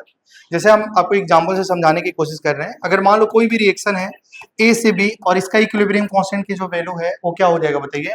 K1 है, और K1 क्या हो जाएगा? प्रोडक्ट का कंसंट्रेशन डिवाइड बाय रिएक्टेंट का कंसंट्रेशन, ऐसा ही हो जाता है। लेकिन अगर हम इस रिएक्शन को रिवर्स कर दे, उल्टा कर दे, है ना, रिएक्शन को उल्टा कर दे, अब बताओ हमारा क्या हो जाएगा? बी से ए हो जाएगा, है कि नहीं। तो अब इसके लिए अगर रिएक्शन उल्टा हो गया है तो इसका इक्विलिब्रियम कांस्टेंट भी चेंज हो जाएगा। अब इसका इक्विलिब्रियम कांस्टेंट K1 नहीं रहेगा, कुछ और रहेगा, तो मान लो K2 हो गया। और ए K2 को कैसे निकालेंगे? ए का कंसंट्रेशन, क्योंकि प्रोडक्ट में अब ए आ चुका है, रिएक्टेंट में अब बी आ चुका है। बताओ ये जस्ट उल्टा हो गया कि नहीं हो गया? तो आप बताओ, अगर b बाई ए का वैल्यू K1 है तो a बाई बी का वैल्यू 1 बाई K1 हो जाएगा ना। तो बताओ K2 का वैल्यू क्या हो चुका है? 1 बाई K1 हो चुका है कि नहीं। तो कहने का ये मतलब है कि अगर रिएक्शन रिवर्स होगा तो इक्विलिब्रियम कांस्टेंट भी रिवर्स हो जाती है। रिवर्स का मतलब 1 बाई हो जाती है, ठीक है। अगर आप रिएक्शन को रिवर्स करेंगे तो अगर रिएक्शन को आप रिवर्स करेंगे तो इक्विलिब्रियम कांस्टेंट रिवर्स हो जाती है। और ये जो टॉपिक है जो आप पढ़ रहे हैं वो आपने इलेक्ट्रोकेमिस्ट्री में भी पढ़ा है और आप थर्मोडायनेमिक्स में भी पढ़ेंगे। समझ पा रहे हैं ना। आप लोग पढ़ रहे थे, अगर इनका एसआरपी की वैल्यू पॉजिटिव है तो रिएक्शन को रिवर्स कर देंगे तो उसकी वैल्यू नेगेटिव हो जाएगी। ऐसा पढ़ रहे थे कि नहीं पढ़ रहे थे? थर्मोडायनेमिक्स में आपको पढ़ाया जाएगा, अगर मान लो ये रिएक्शन एक्सोथर्मिक है, इसका डेल्टा एच की वैल्यू सपोज मान लो नेगेटिव है, अगर ये रिएक्शन एक्सोथर्मिक है तो रिएक्शन को रिवर्स कर देंगे तो रिएक्शन एंडोथर्मिक बन जाती है। डेल्टा एच पॉजिटिव है तो इसका क्या हो जाएगा? अगर ये निगेटिव है तो क्या हो जाएगा? पॉजिटिव है। समझ पा रहे हैं ना भाई। लेकिन हमारा जो इक्विलिब्रियम कांस्टेंट है वो क्या हो जाता है? रिवर्स हो जाता है। समझ गए होंगे भाई, है ना। अगर रिएक्शन को जैसे आप रिवर्स करेंगे तो इक्विलिब्रियम कांस्टेंट भी क्या हो जाएगा? रिवर्स हो जाएगा। अगर ये K1 है तो इसका क्या पूछा जाएगा? तो 1 बाई K1। अगर मैं इसको एक बार और रिवर्स कर दूं तो 1 बाई K1 है, एक बार और करेंगे तो क्या बन जाएगा? K1 बन जाएगा। 1 बाई K1, अरे भाई 1 अपॉन K1, क्योंकि रिवर्स करेंगे तो 1 अपॉन हो जाता है, तो ओवरऑल क्या हो जाएगा? K1 ही तो हो जाएगा। चलिए, तो मुझे लग रहा है कि आपको समझ में आ गया। तो पहला फैक्टर क्या है कि रिएक्शन को रिवर्स करने से इक्विलिब्रियम कांस्टेंट रिवर्स हो जाता है। चलिए आइए ध्यान दीजिएगा। अब दूसरा है स्टोइचियोमेट्रिक ऑफ रिएक्शन। स्टोइचियोमेट्रिक ऑफ रिएक्शन की बात करा जाए तो एक एग्जांपल से समझने की कोशिश करिए। अगर भाई मान लो ए से बी है और इसके लिए इक्विलिब्रियम कांस्टेंट का वैल्यू क्या लिखेंगे? प्रोडक्ट का कंसंट्रेशन डिवाइड बाय रिएक्टेंट का कंसंट्रेशन। अब आपने इसमें कुछ नंबर से मल्टीप्लाई कर दिया है कि नहीं। तो आपने मान लो इसमें मल्टीप्लाई कर दिया 2 से, तो बताओ अगर अब क्या हो जाएगा? 2a, अब क्या हो जाएगा? 2b हो जाएगा कि नहीं हो जाएगा? अब बताओ, मल्टीप्लाई करा है तो इक्विलिब्रियम कांस्टेंट क्या हो जाता है? चेंज हो जाता है। और इस रिएक्शन के लिए इक्विलिब्रियम कांस्टेंट क्या है? K2। तो अब क्या लिखा जाए बताइए? b प्रोडक्ट का कंसंट्रेशन, लेकिन जो भी नंबर होता है वो उसका पावर हो जाता है, अपॉन रिएक्टेंट का कंसंट्रेशन। हो जाएगा कि नहीं हो जाएगा? और बताइए b अपॉन, इसको तो आप ऐसे भी लिख सकते हैं, concentration of b upon concentration of a का पावर 2 हो जाएगा ना ऐसे। और b बाई a का वैल्यू क्या था? K1। तो बताओ यहाँ में K2 की वैल्यू क्या हो चुकी है? K1 का पावर 2। तो आपने क्या समझा है भाई? थोड़ा सा रुकिए और यहाँ में ध्यान दीजिएगा। अगर इसका इक्विलिब्रियम कांस्टेंट K1 है तो अगर आप 2 से मल्टीप्लाई किए हैं ना तो क्या हो जाएगा? वही K1 का पावर में 2 हो जाएगा। मतलब आप जिस नंबर से मल्टीप्लाई करेंगे वो उसका पावर हो जाता है। अगर आप इसमें 3 से मल्टीप्लाई करेंगे तो यहाँ में K1 की वैल्यू क्या हो जाएगी, 3 हो जाएगी। 1/2 से मल्टीप्लाई करेंगे तो उसका पावर क्या हो जाएगा, 1/2। कहने का ये मतलब है कि अगर ये रिएक्शन गिवन है और इसमें कोई भी नंबर से मल्टीप्लाई करते हैं तो इक्विलिब्रियम कांस्टेंट भी का पावर वही नंबर हो जाता है। समझ में आया है क्या? चेहरा से मुझे लग रहा है बहुत डाउट में है आप लोग, ये वाला नहीं समझ में आया है। देखो इसको हम लोग ऐसे लिख सकते हैं क्या, 1 कंसंट्रेशन ऑफ A/B, क्योंकि ये B जाके ऊपर मल्टीप्लाई होगा तो B/A को ऐसे लिख सकते हैं क्या, लिख सकते हैं ना।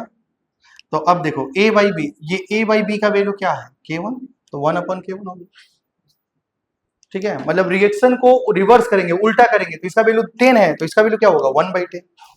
समझ पा रहे हैं ना, रिएक्शन को रिवर्स करने से इक्विलिब्रियम कांस्टेंट रिवर्स हो जाता है। अरे भाई इसमें क्या क्या ही टेंशन ले रहे हैं आप लोग, ध्यान दीजिएगा। यहाँ में K1 क्या होगा, प्रोडक्ट अपॉन रिएक्टेंट। अब आपने 2 से मल्टीप्लाई कर दिया तो यहाँ में भी 2 हो जाएगा, यहाँ में भी 2 हो जाएगा, तो इसको 2 लिख सकते हैं। अब B/A का वैल्यू क्या है, K1, तो इसका वैल्यू क्या हो गया, K1 की पावर तो 2 हुआ है। 2 क्यों आया है, क्योंकि आपने 2 से मल्टीप्लाई किया है तो 2 आया है। 3 से मल्टीप्लाई करेंगे तो 3 आएगा, 10 से मल्टीप्लाई करेंगे तो 10 आ जाएगा। क्या आप समझ पा रहे हैं क्या, हो गया ना शायद भाई, पहले समझना है, 2 रिएक्शन बिल्कुल याद होना है। रिएक्शन रिवर्स करेंगे, इक्विलिब्रियम कांस्टेंट रिवर्स होगा। ठीक है, दूसरी इंपॉर्टेंट बात है कि आप कोई भी रिएक्शन दिया है और आप कोई भी नंबर से मल्टीप्लाई कर रहे हो तो उसकी उस इक्विलिब्रियम कांस्टेंट का में पावर आ जाता है। ठीक है, अगर आप 2 से मल्टीप्लाई करेंगे तो 2 पावर होगा, 1/2 से मल्टीप्लाई करेंगे 1/2 हो जाएगा। तो आप समझ रहे होंगे। ठीक है, जैसे ध्यान दो भाई, आप देख के बताना है इसकी वैल्यू, आप लोग सबको ध्यान देंगे। अगर N2 प्लस O2 इसका इक्विलिब्रियम कांस्टेंट K है, क्या है बोलिए, K है। अगर मैं इसका पूछूं तो क्या करेंगे,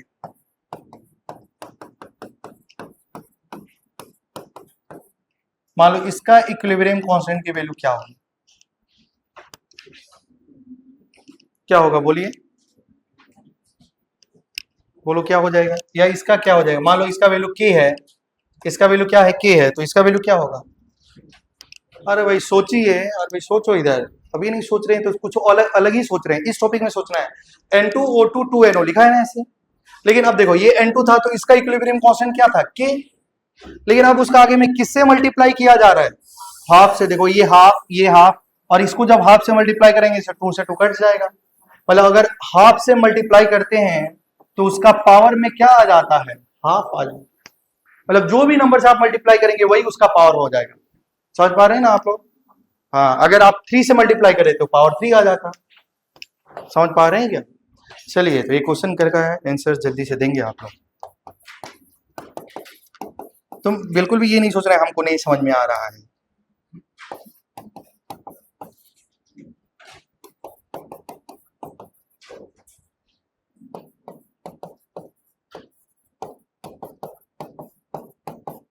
इसमें तो हम लोग बहुत सारा क्वेश्चन प्रैक्टिस करने वाले हैं।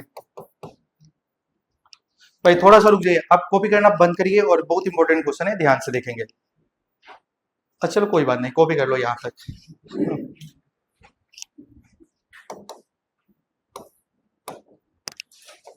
यहाँ तक कॉपी कॉपी कर लीजिए। ठीक है, ठीक है, हो गया क्या कॉपी। अब थोड़ा सा सोचना है। देखो भाई सबसे पहले आपको क्या करना पड़ेगा, क्वेश्चन को देख के थोड़ा समझना पड़ेगा क्या दिया है, कैसे निकालना है। ठीक है, तो आइए ध्यान दीजिएगा। सबसे पहले हम इसका सोल्यूशन, मान लो इसका आंसर निकाल रहे हैं। ठीक है, इसका आंसर निकाल रहे हैं तो आप लोग ध्यान दीजिएगा। सबसे पहले देखो ये रिएक्शन का दिया है ना, इसका इक्विलिब्रियम कांस्टेंट की वैल्यू 10⁻⁻⁴ है और इस ये टारगेट है, ये हमारा क्या है, टारगेट। इसकी वैल्यू को आपको निकालना है, कैसे निकाला जाए। सबसे पहले ध्यान दो, क्या हमारा यहाँ में NH3 कहाँ में था, प्रोडक्ट में था, लेकिन यहाँ में जो पूछ रहा है वो क्या में है, रिएक्टेंट में है।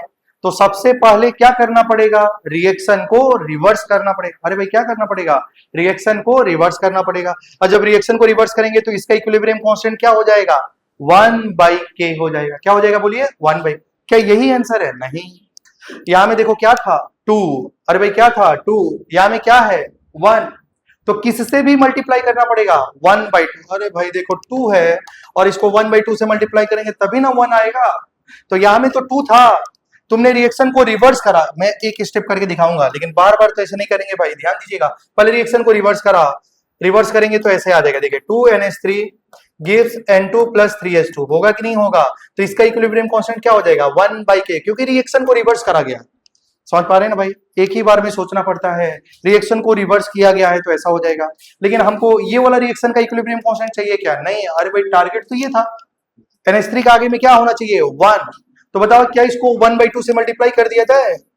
1/2 इंटू 2NH3, सबको किससे मल्टीप्लाई करना है? 1/2 से, हो जाएगा कि नहीं? तो इसका अगर 1/2 से मल्टीप्लाई करेंगे तो इसका पावर क्या हो जाएगा 1/2, हो जाएगा कि नहीं हो जाएगा? अरे भाई कट जाएगा, है कि नहीं? तो अब मैं ये इस पे बिल्कुल भी ध्यान नहीं दे रहा हूं, मैं चाहूं तो एकदम आराम आराम से करके समझाऊंगा। अरे भाई ऐसे टाइम वेस्ट होगा, और जैसे ही आगे वाला क्वेश्चन करेंगे सब एक ही बार में सोचना होगा क्या क्या किया गया है। आपका सबसे पहले टारगेट ये होगा, 12 में होते तब ना मैं लिखा था इक्वेशन नंबर 1 मानो, रिवर्सिंग इक्वेशन नंबर 1, रिएक्शन को रिवर्स किया गया, multiply by 1/2 on both side. अरे भाई ये सब लिखना जरूरी नहीं है। अब ध्यान दीजिए, आपको डायरेक्ट यहीं से समझना है, एक दो बार में दिक्कत होगी, बाकी तो आप सीख जाएंगे। सबसे पहले ये जो गिवन इक्वेशन है उसको एकदम अच्छा से देखना है, जो टारगेट है उसको कैसे लाया जाए दिमाग में सोचना है। पहला तुम्हारा टारगेट ये होगा कि ये लाना है, इसमें NH3 हमारा रिएक्टेंट में है, जो टारगेट है वो NH3 है रिएक्टेंट में, और जो गिवन है उसमें NH3 प्रोडक्ट में दिया गया है। ये इतना बात क्लियर है? और भाई इतना बात क्लियर है तो रिवर्स करना पड़ेगा, तभी हमारा NH3 आएगा ना। रिवर्स करने से इक्विलिब्रियम कांस्टेंट क्या होता है, रिवर्स हो जाता है, 1/, हो जाता है। तो ये 1/, हो चुका है। क्या हमारा जो टारगेट है वो आया? नहीं आया। जब आप इसको रिवर्स करेंगे तो NH3 के आगे में क्या आ गया है 2, क्या आ चुका है? अरे भाई 2 को तो हटाना पड़ेगा, और 2 को हटाने के लिए किससे मल्टीप्लाई करना पड़ेगा 1/2, और जिससे मल्टीप्लाई करते हैं उसका पावर क्या हो जाता है 1/2। आंसर आ गया? नहीं समझे आप लोग? तो बताओ इसका आंसर ये आ गया है। तो इसको थोड़ा और सिंप्लीफाई करेंगे तो 1 क्या होगा, k का वैल्यू क्या है 10⁻⁴, इसकी पावर 1/2, 10⁻⁴ को ऊपर लेके जाइए क्या हो जाएगा 10⁻⁴, और इसकी पावर क्या है 1/2, 2 का स्क्वायर और 10 का स्क्वायर, आंसर इज 100। समझ में आया है भाई? ये वो सब सॉल्व करने की जरूरत नहीं है, केवल यहाँ तक बोलो समझ में आया है, चलो ठीक है। उसके बाद तो आंसर निकालना तो अभी सिखाएंगे, बहुत सारा क्वेश्चन इस पे करेंगे भाई आज। सबसे पहले आपको देखना है ये गिवन है, ये टारगेट है, टारगेट में चाहिए NH3 चाहिए रिएक्टेंट में, तो रिवर्स कर दिए 1/k हो गया। इसका आगे में 2 था, अरे भाई 2 को हटा दीजिए, तो 2 को हटाने के लिए 2 से डिवाइड कर दो। अच्छा मैं आपको बोलूं 2 से डिवाइड कर दो या 1/2 से मल्टीप्लाई करो, बात बराबर है क्या? कोई भी नंबर है x, इसमें तुमने 2 से डिवाइड किया, मैं बोलूंगा नहीं अरे भाई मैंने x में तो 1/2 से मल्टीप्लाई किया, अरे भाई बात तो बराबर है ना। अरे भाई 2 से डिवाइड करो या 1/2 से मल्टीप्लाई करो, बात तो बराबर ही है। इसलिए यहाँ में 2 आ चुका है, 2 से डिवाइड कर दो तो हट जाएगा 2। अभी हम पहले पूरा फैक्टर पढ़ा लेने दीजिए, उसके बाद मैं बहुत सारा क्वेश्चन इस टॉपिक पे कराने वाला हूँ, ठीक है। तो चलिए थर्ड फैक्टर हम लोग पढ़ते हैं।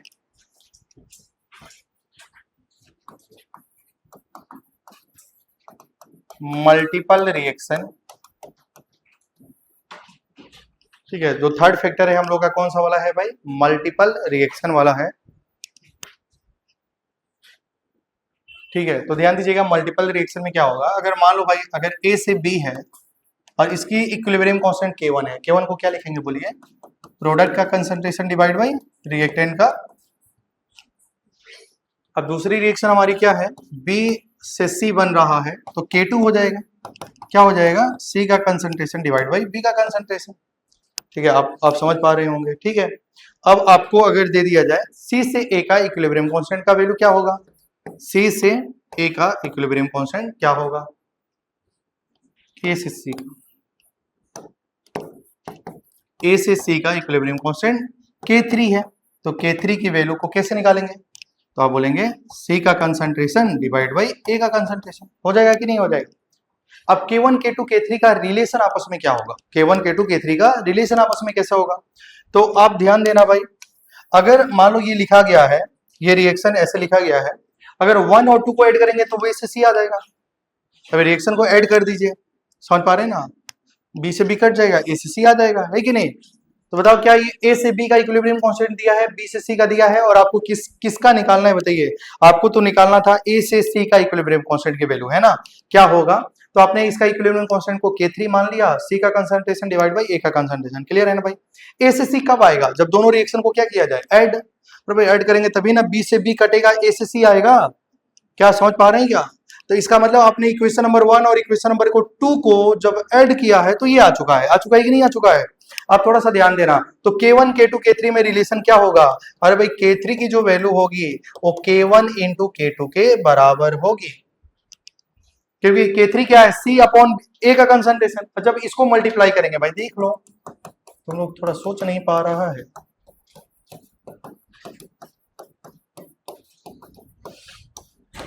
तो C का कंसंट्रेशन अपॉन A का कंसंट्रेशन किसके बराबर है? K1 इंटू K2 के बराबर है कि नहीं है? मतलब जब क्या समझे, अभी रुक जाइए, जब भी रिएक्शन को ऐड करेंगे इक्विलिब्रियम कांस्टेंट आपस में मल्टीप्लाई हो जाता है। मतलब रिएक्शन को ऐड करने से K1 K2 ऐड नहीं होता, क्या होता है? मल्टीप्लाई हो जाता है। क्या समझ पा रहे हैं क्या? इलेक्ट्रोकेमिस्ट्री में आप पढ़ रहे थे क्या, बताओ? ई क्या पढ़ रहे थे? ई क्या पढ़ रहे थे भाई? थोड़ा सा मैं आपको शुरू से रिवाइज करा दूं। अच्छा आप थोड़ा सा ध्यान दो। मान लो इस रिएक्शन का सेल पोटेंशियल है ई, क्या है बोलिए? तुमने 2 से मल्टीप्लाई करा तो इसकी cell potential 2E। Cell potential भाई नहीं ना, ई ही ना रहेगा। ई जो सेल पोटेंशियल थोड़ी ना ऐड हो जाता है। सेल पोटेंशियल कैसी प्रॉपर्टी है? एक्सटेंसिव या intensive? Intensive, independent of mass होती है। समझ पा रहे हैं ना? मतलब ये नहीं कि इसका सेल पोटेंशियल ई है और उसको आपने 5 से मल्टीप्लाई किया तो उसका सेल का पोटेंशियल 5 से मल्टीप्लाई हो जाएगा, ऐसा नहीं होता। तो सेल की पोटेंशियल अगर इसका ई है तो इसका भी ई ही रहेगा। समझ पा रहे हैं ना भाई? समझ पा रहे हैं? हाँ, इलेक्ट्रोकेमिस्ट्री भूल गया क्या? तो याद रखना कि अगर इसकी सेल पोटेंशियल ई है, किसी भी नंबर से मल्टीप्लाई करेंगे तो सेल पोटेंशियल ऐड नहीं होता है, जो है वही रहेगा, क्योंकि सेल का पोटेंशियल एक्सटेंसिव नहीं इंटेंसिव होता है। अब ध्यान देना, अगर मान लो, ध्यान दो भाई, ये तो क्वेश्चन हो गया, इधर देखिए। अगर मान लो इसकी सेल पोटेंशियल E1 है, कितनी है? क्या इसकी सेल की पोटेंशियल कितनी है? E1। इसकी सेल की पोटेंशियल E2 है, तो क्या इसकी cell potential E1 plus E2 होगा क्या?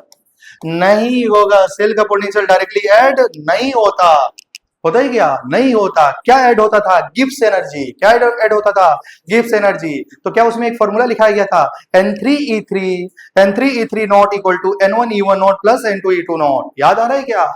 तो उसमें क्या ऐड नहीं होता है? सेल की पोटेंशियल डायरेक्टली ऐड नहीं होती, उसमें गिब्स एनर्जी ऐड होता है, और जिसका वजह से एक फॉर्मूला आया था N3E3 is equal to N2E2। ऐसा आया था ना, N3E3 equal to N1E1 plus N2E2। Directly E add नहीं होता है। समझ पा रहे हैं भाई? तो याद रखना है ये सारी टर्म।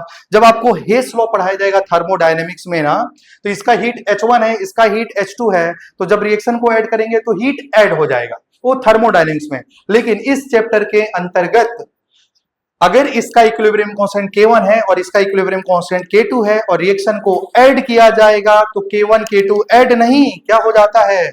मल्टीप्लाई हो जाता है। क्या आप समझ पा रहे हैं भाई? मतलब रिएक्शन को ऐड करने से इक्विलिब्रियम कांस्टेंट मल्टीप्लाई हो जाती है। मुझे लग रहा है कि याद रहेगा। ठीक है भाई, तुम लोग रिवीजन करते रहो।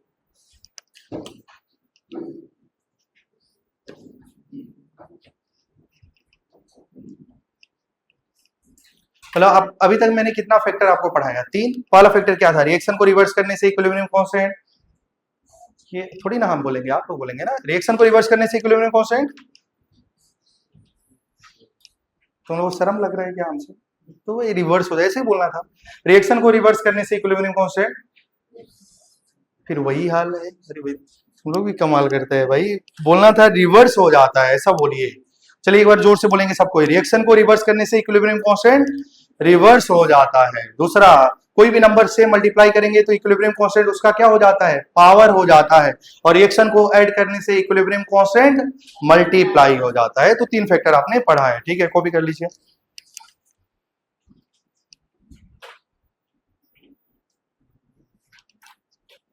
चलो ठीक है, तो मैं कॉपी हो चुका है क्या ये? अब मैं 3 फैक्टर पढ़ा लिया, चौथा फैक्टर टेम्परेचर है, उसको बाद में पढ़ाऊंगा। अभी आपको मैं क्वेश्चन कराऊंगा, ठीक है? कॉपी हो चुका होगा शायद। हो गया, कसम खा गया है, मैं बोलूंगा ही। अरे भाई ऑर्गेनिक केमिस्ट्री में बोलते थे, अभी क्या हो गया? मजा नहीं आ रहा क्या ये टॉपिक? तो पढ़ना तो पड़ेगा, इससे बोरिंग वाला पार्ट तो बाकी है। उसमें तो मुझे उठाना पड़ेगा, इसलिए मैं सोचता हूँ थोड़ा लास्ट में पढ़ाऊंगा। ठीक है, तो आइए ध्यान दीजिए। आप लोग थोड़ा रिस्पॉन्स करेंगे, एक्टिव रहिए। ऐसा लग रहा है कि आप एकदम थके हुए हैं, बहुत मेहनत करके आए हैं आप लोग, ऐसे लग रहा है। तो देखिए 2a से 2b बना और इसका इक्विलिब्रियम कांस्टेंट की वैल्यू k1 है।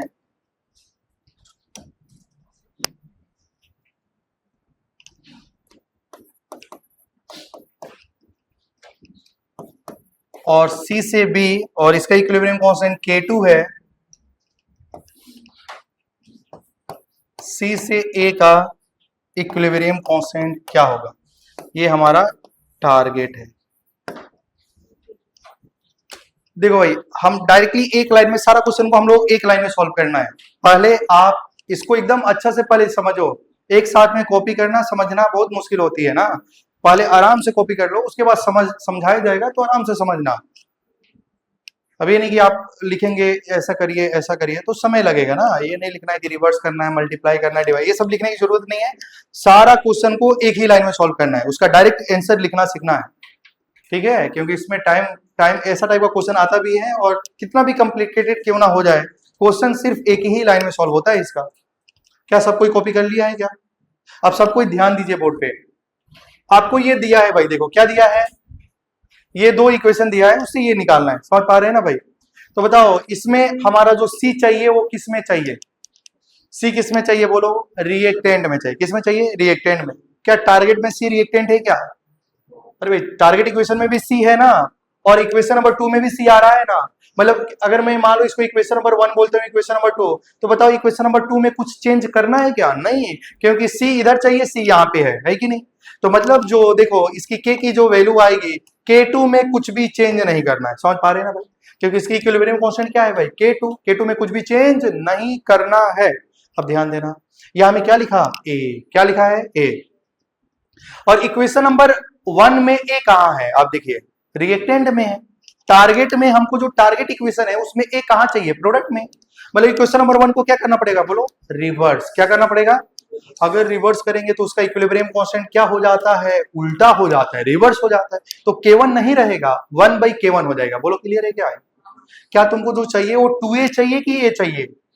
लेकिन यहां में क्या मिलेगा? 2a। तो क्या उसको 2 से डिवाइड करना पड़ेगा क्या? तो डिवाइड करते हैं तो उसकी पावर क्या हो जाती है? बस हो गया आंसर।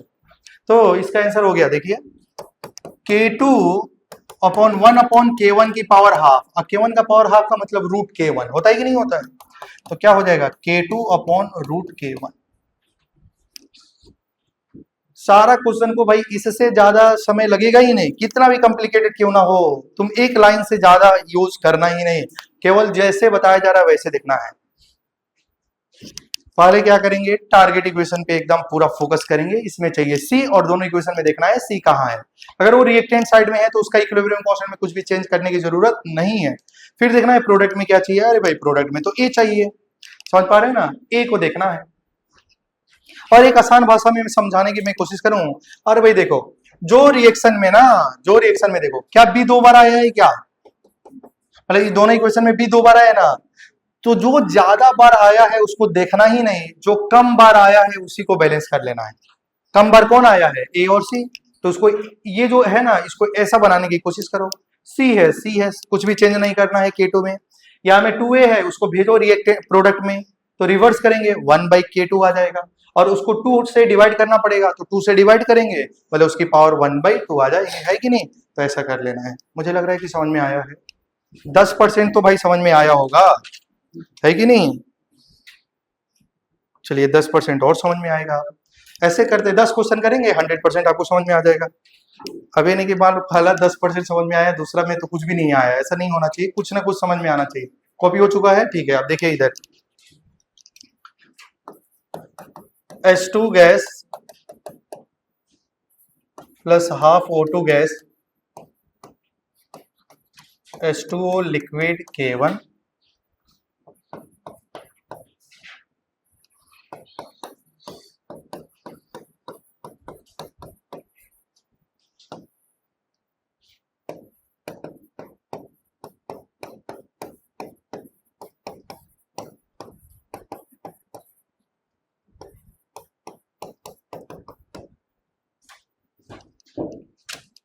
देखो ये रिएक्शन ये दो दिया है, ये निकालना है, ठीक है।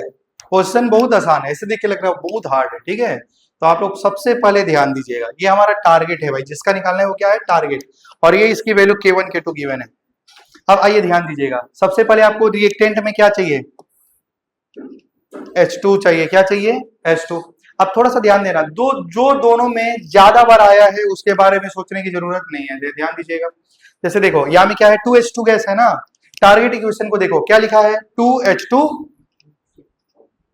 वो कहां से आएगा, H2 कहां में है, इक्वेशन नंबर 1 या 2, ये 1 है और ये 2 है। H2 कहां में हमको मिलेगा, 1 में कि 2 में, अरे भाई बोलो 1 में 2 में, थोड़ा रिस्पॉन्स करिए भाई, 1 में 2 में 1, लेकिन उसके आगे में क्या है, 1 है, लेकिन हमको जो चाहिए उसमें क्या है, 2 है।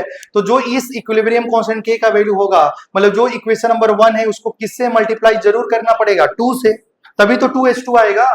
तो मल्टीप्लाई करेंगे तो K1 का पावर क्या आ जाएगा, 2 आ जाएगा, ठीक है, समझ पा रहे हैं। और देखो यहाँ में O2 है ना भाई, O2 जब 2 से मल्टीप्लाई करेंगे तो O2 तो ऑटोमेटिक बैलेंस हो जाएगा, ठीक है। अब ध्यान देना, हमको प्रोडक्ट में क्या चाहिए, वाटर गैस चाहिए, क्या चाहिए, H2O गैस चाहिए। लेकिन वाटर गैस कहां से मिलेगा, 1 से या 2 से, 2 से। बताओ यहाँ में H2O गैस रिएक्टेंट में है कि प्रोडक्ट में है, रिएक्टेंट में चाहिए, किसमें, प्रोडक्ट में। रिएक्शन को क्या करना पड़ेगा, रिवर्स।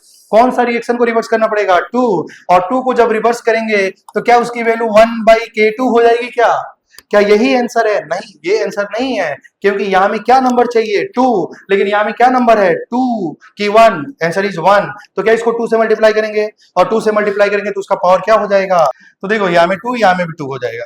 तो क्या हो जाएगा, क्योंकि 1/2 से थोड़ी ना मल्टीप्लाई किया जा रहा है, 2 से किया जा रहा है।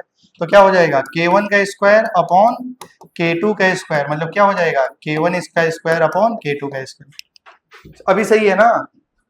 देखिए भाई ध्यान से सुनेंगे, क्योंकि देखो यहाँ में हमको क्या चाहिए, यहाँ में चाहिए 2H2, यहाँ में क्या था 1H2, तो इसलिए इसको 2 से मल्टीप्लाई किया गया। तो K1 का पावर 2, ये भी रिएक्टेंट में है, ये भी रिएक्टेंट में है, मतलब रिएक्शन में कुछ भी चेंज नहीं करना है। तो इक्वेशन नंबर 1 को 2 से मल्टीप्लाई करेंगे तो उसका इक्विलिब्रियम कांस्टेंट का पावर में 2 हो जाएगा।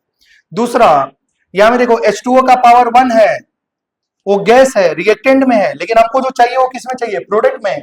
मैंने रिएक्शन को उल्टा करा तो 1/K2 हो गया, लेकिन यहाँ में 2 चाहिए, मतलब इस इक्वेशन को 2 से भी मल्टीप्लाई करेंगे, और 2 से मल्टीप्लाई करेंगे तो पावर में क्या आ जाएगा, 2 आ जाएगा।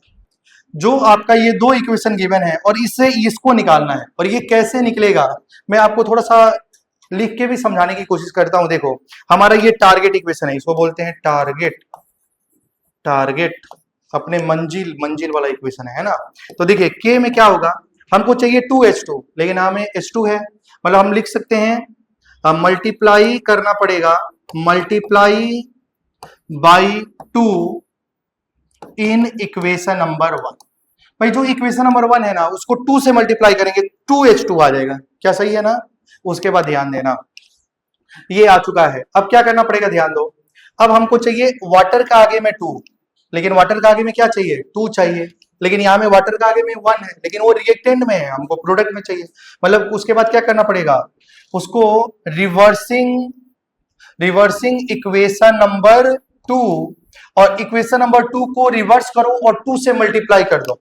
और भाई इक्वेशन नंबर 2 को रिवर्स कर दिया गया, और 2 से मल्टीप्लाई करेंगे तो 2 वाटर गैस आ जाएगा कि नहीं, और दोनों को ऐड कर दो तो आंसर आ जाएगा कि नहीं। अब बताओ ध्यान दो, इक्वेशन नंबर 1 में इक्विलिब्रियम कांस्टेंट क्या है, K1, उसको 2 से मल्टीप्लाई करेंगे तो इसका पावर क्या हो जाएगा, 2। और देखो रिएक्शन को ऐड करने से क्या हो जाता है, इक्विलिब्रियम कांस्टेंट मल्टीप्लाई हो जाता है। रिएक्शन को तुमने रिवर्स करा है तो 1/K2 हो जाएगा, और 2 से मल्टीप्लाई किए हैं तो पावर हो जाएगा 2। आप ऐसे कर सकते हैं। चलिए एक और क्वेश्चन करने की कोशिश करते हैं, ध्यान दीजिएगा, फिर अगर डाउट होगा तो फिर कंसेप्ट क्लियर कराया जाएगा आपका। N2 plus O2, N2 plus O2 2NO, इसका इक्विलिब्रियम कांस्टेंट K1 है, 2NO plus O2 gives 2NO2, इसका इक्विलिब्रियम कांस्टेंट K2 है। अब सब कोई बताएंगे, ठीक है, हम पूछेंगे और आपको बताना है।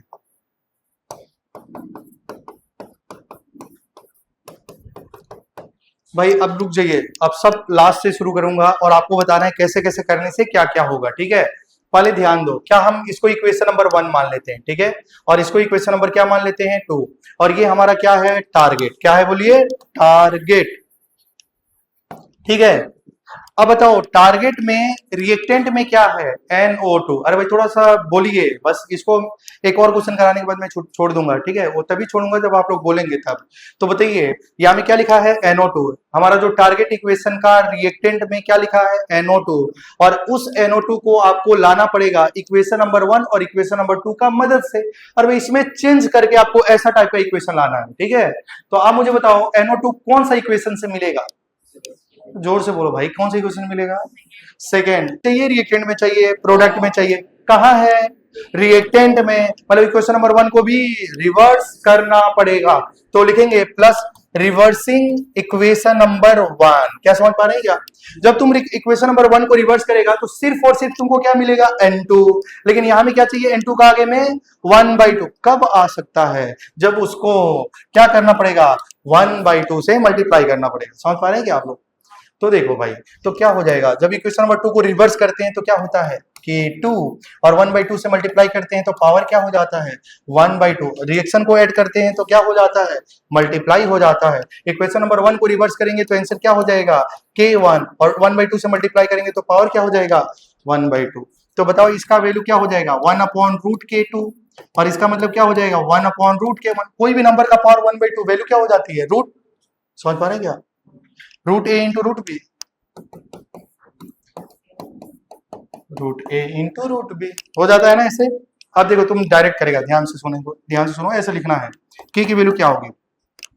सबसे पहले देखेंगे NO2 है ना यहाँ में, क्या NO2 तुमको 2 में दिखाई दे रहा है, उल्टा करो, उल्टा करेंगे तो क्या हो जाएगा K2, उल्टा करें तो यहाँ में क्या हमारा आ जाएगा 2, चाहिए कितना 1, तो 2 को क्या करना पड़ेगा हटाना पड़ेगा, 1/2 से मल्टीप्लाई करना पड़ेगा, 1/2 से मल्टीप्लाई करने से पावर कितनी हो जाएगी 1/2।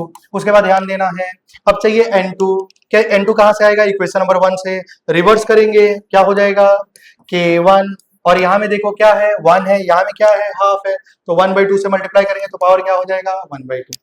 भाई ऐसे ही करना है, हार्ड तो बिल्कुल भी नहीं है। एक और क्वेश्चन कराता हूँ, उसके बाद अगर आपको फिर डाउट होगा तो नेक्स्ट क्लास में भी इसको ऐसा भी प्रैक्टिस करना पड़ेगा, ठीक है।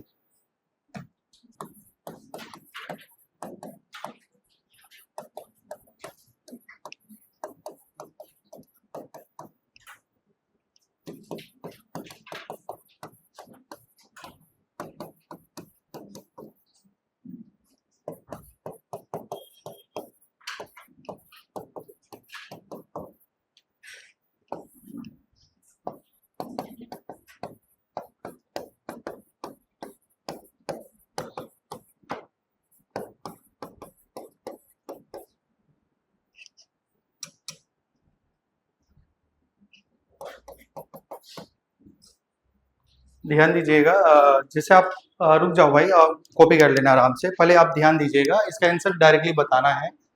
पहले आप ध्यान दे रहे होंगे, आपको चाहिए रिएक्टेंट में क्या क्या चाहिए NH3 चाहिए, क्या चाहिए NH3, क्या चाहिए बोलिए NH3, और आप इसको इक्वेशन नंबर 1 2 के नाम से जान सकते हैं। और NH3 आपको कौन सा इक्वेशन में नजर आ रहा है 1 में, और आपको जो NH3 चाहिए वो रिएक्टेंट में चाहिए। टारगेट में देखो, टारगेट में NH3 कहाँ में है, ये हमारा जो टारगेट इक्वेशन है वहां में NH3 कहाँ में है रिएक्टेंट में, और जो आपको इक्वेशन में NH3 दिखाई दे रहा है वो कहाँ में है प्रोडक्ट में, कहाँ में है।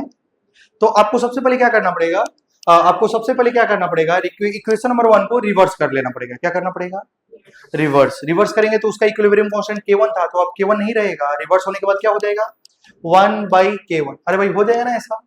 लेकिन अब ध्यान दो, क्या तुमने इसको रिवर्स करा तो तुमको थोड़ी ना 4NH3 थोड़ी ना मिला, 2NH3 मिला। अरे भाई क्या मिला 2NH3, लेकिन चाहिए कितना, क्या उसको 2 से फर्दर मल्टीप्लाई करना पड़ेगा, और 2 से मल्टीप्लाई करेंगे तो उसका पावर क्या हो जाता है 2, हो जाएगा ना। अब तुम्हारा क्या 4NH3 आ चुका है, क्या आ चुका है, क्या यहाँ में देखो O2 बहुत बार आया है क्या, अरे भाई देखो 2 बार आया कि नहीं आया, तो ऑटोमेटिक बैलेंस होगा, O2 को बैलेंस करने की जरूरत नहीं है। अब देखो NO, क्या देखेंगे, क्या देखेंगे भाई NO कहां दिखाई दे रहा है 3 में, क्या दिखा रहा है 3 में, क्या चाहिए 4, क्या आया है 2, मतलब इक्वेशन नंबर 3 को 2 से मल्टीप्लाई करेंगे क्या, और क्योंकि जब ऐड करते हैं तो मल्टीप्लाई कर लेते हैं ना, रिएक्शन को ऐड करने से मल्टीप्लाई हो जाता है, तो जब 2 से मल्टीप्लाई करेंगे तो बताओ K3 की पावर क्या हो जाएगा 2। अब थोड़ा सा ध्यान देना, यहाँ में क्या दिखाई दे रहा है 6 वाटर। वाटर कहाँ में है, इक्वेशन नंबर 2 में। क्या आना चाहिए 6 वाटर आना चाहिए, लेकिन वाटर यहाँ में कितना है 1। तो क्या इसको इक्वेशन नंबर 2 को किससे मल्टीप्लाई करेंगे 6। तो 6 से करेंगे तो क्या हो जाएगा K2 की पावर 6। तो आंसर क्या हो जाएगा 1/K1 का स्क्वायर इंटू K3 का स्क्वायर इंटू K2 की पावर 6। तो answer is K3 square into K2 की पावर 6/K1 का स्क्वायर। यही हमारा आंसर है। हार्ड तो नहीं है ना। तो केमिस्ट्री वाला कार्यक्रम खत्म हो चुका है, ठीक है।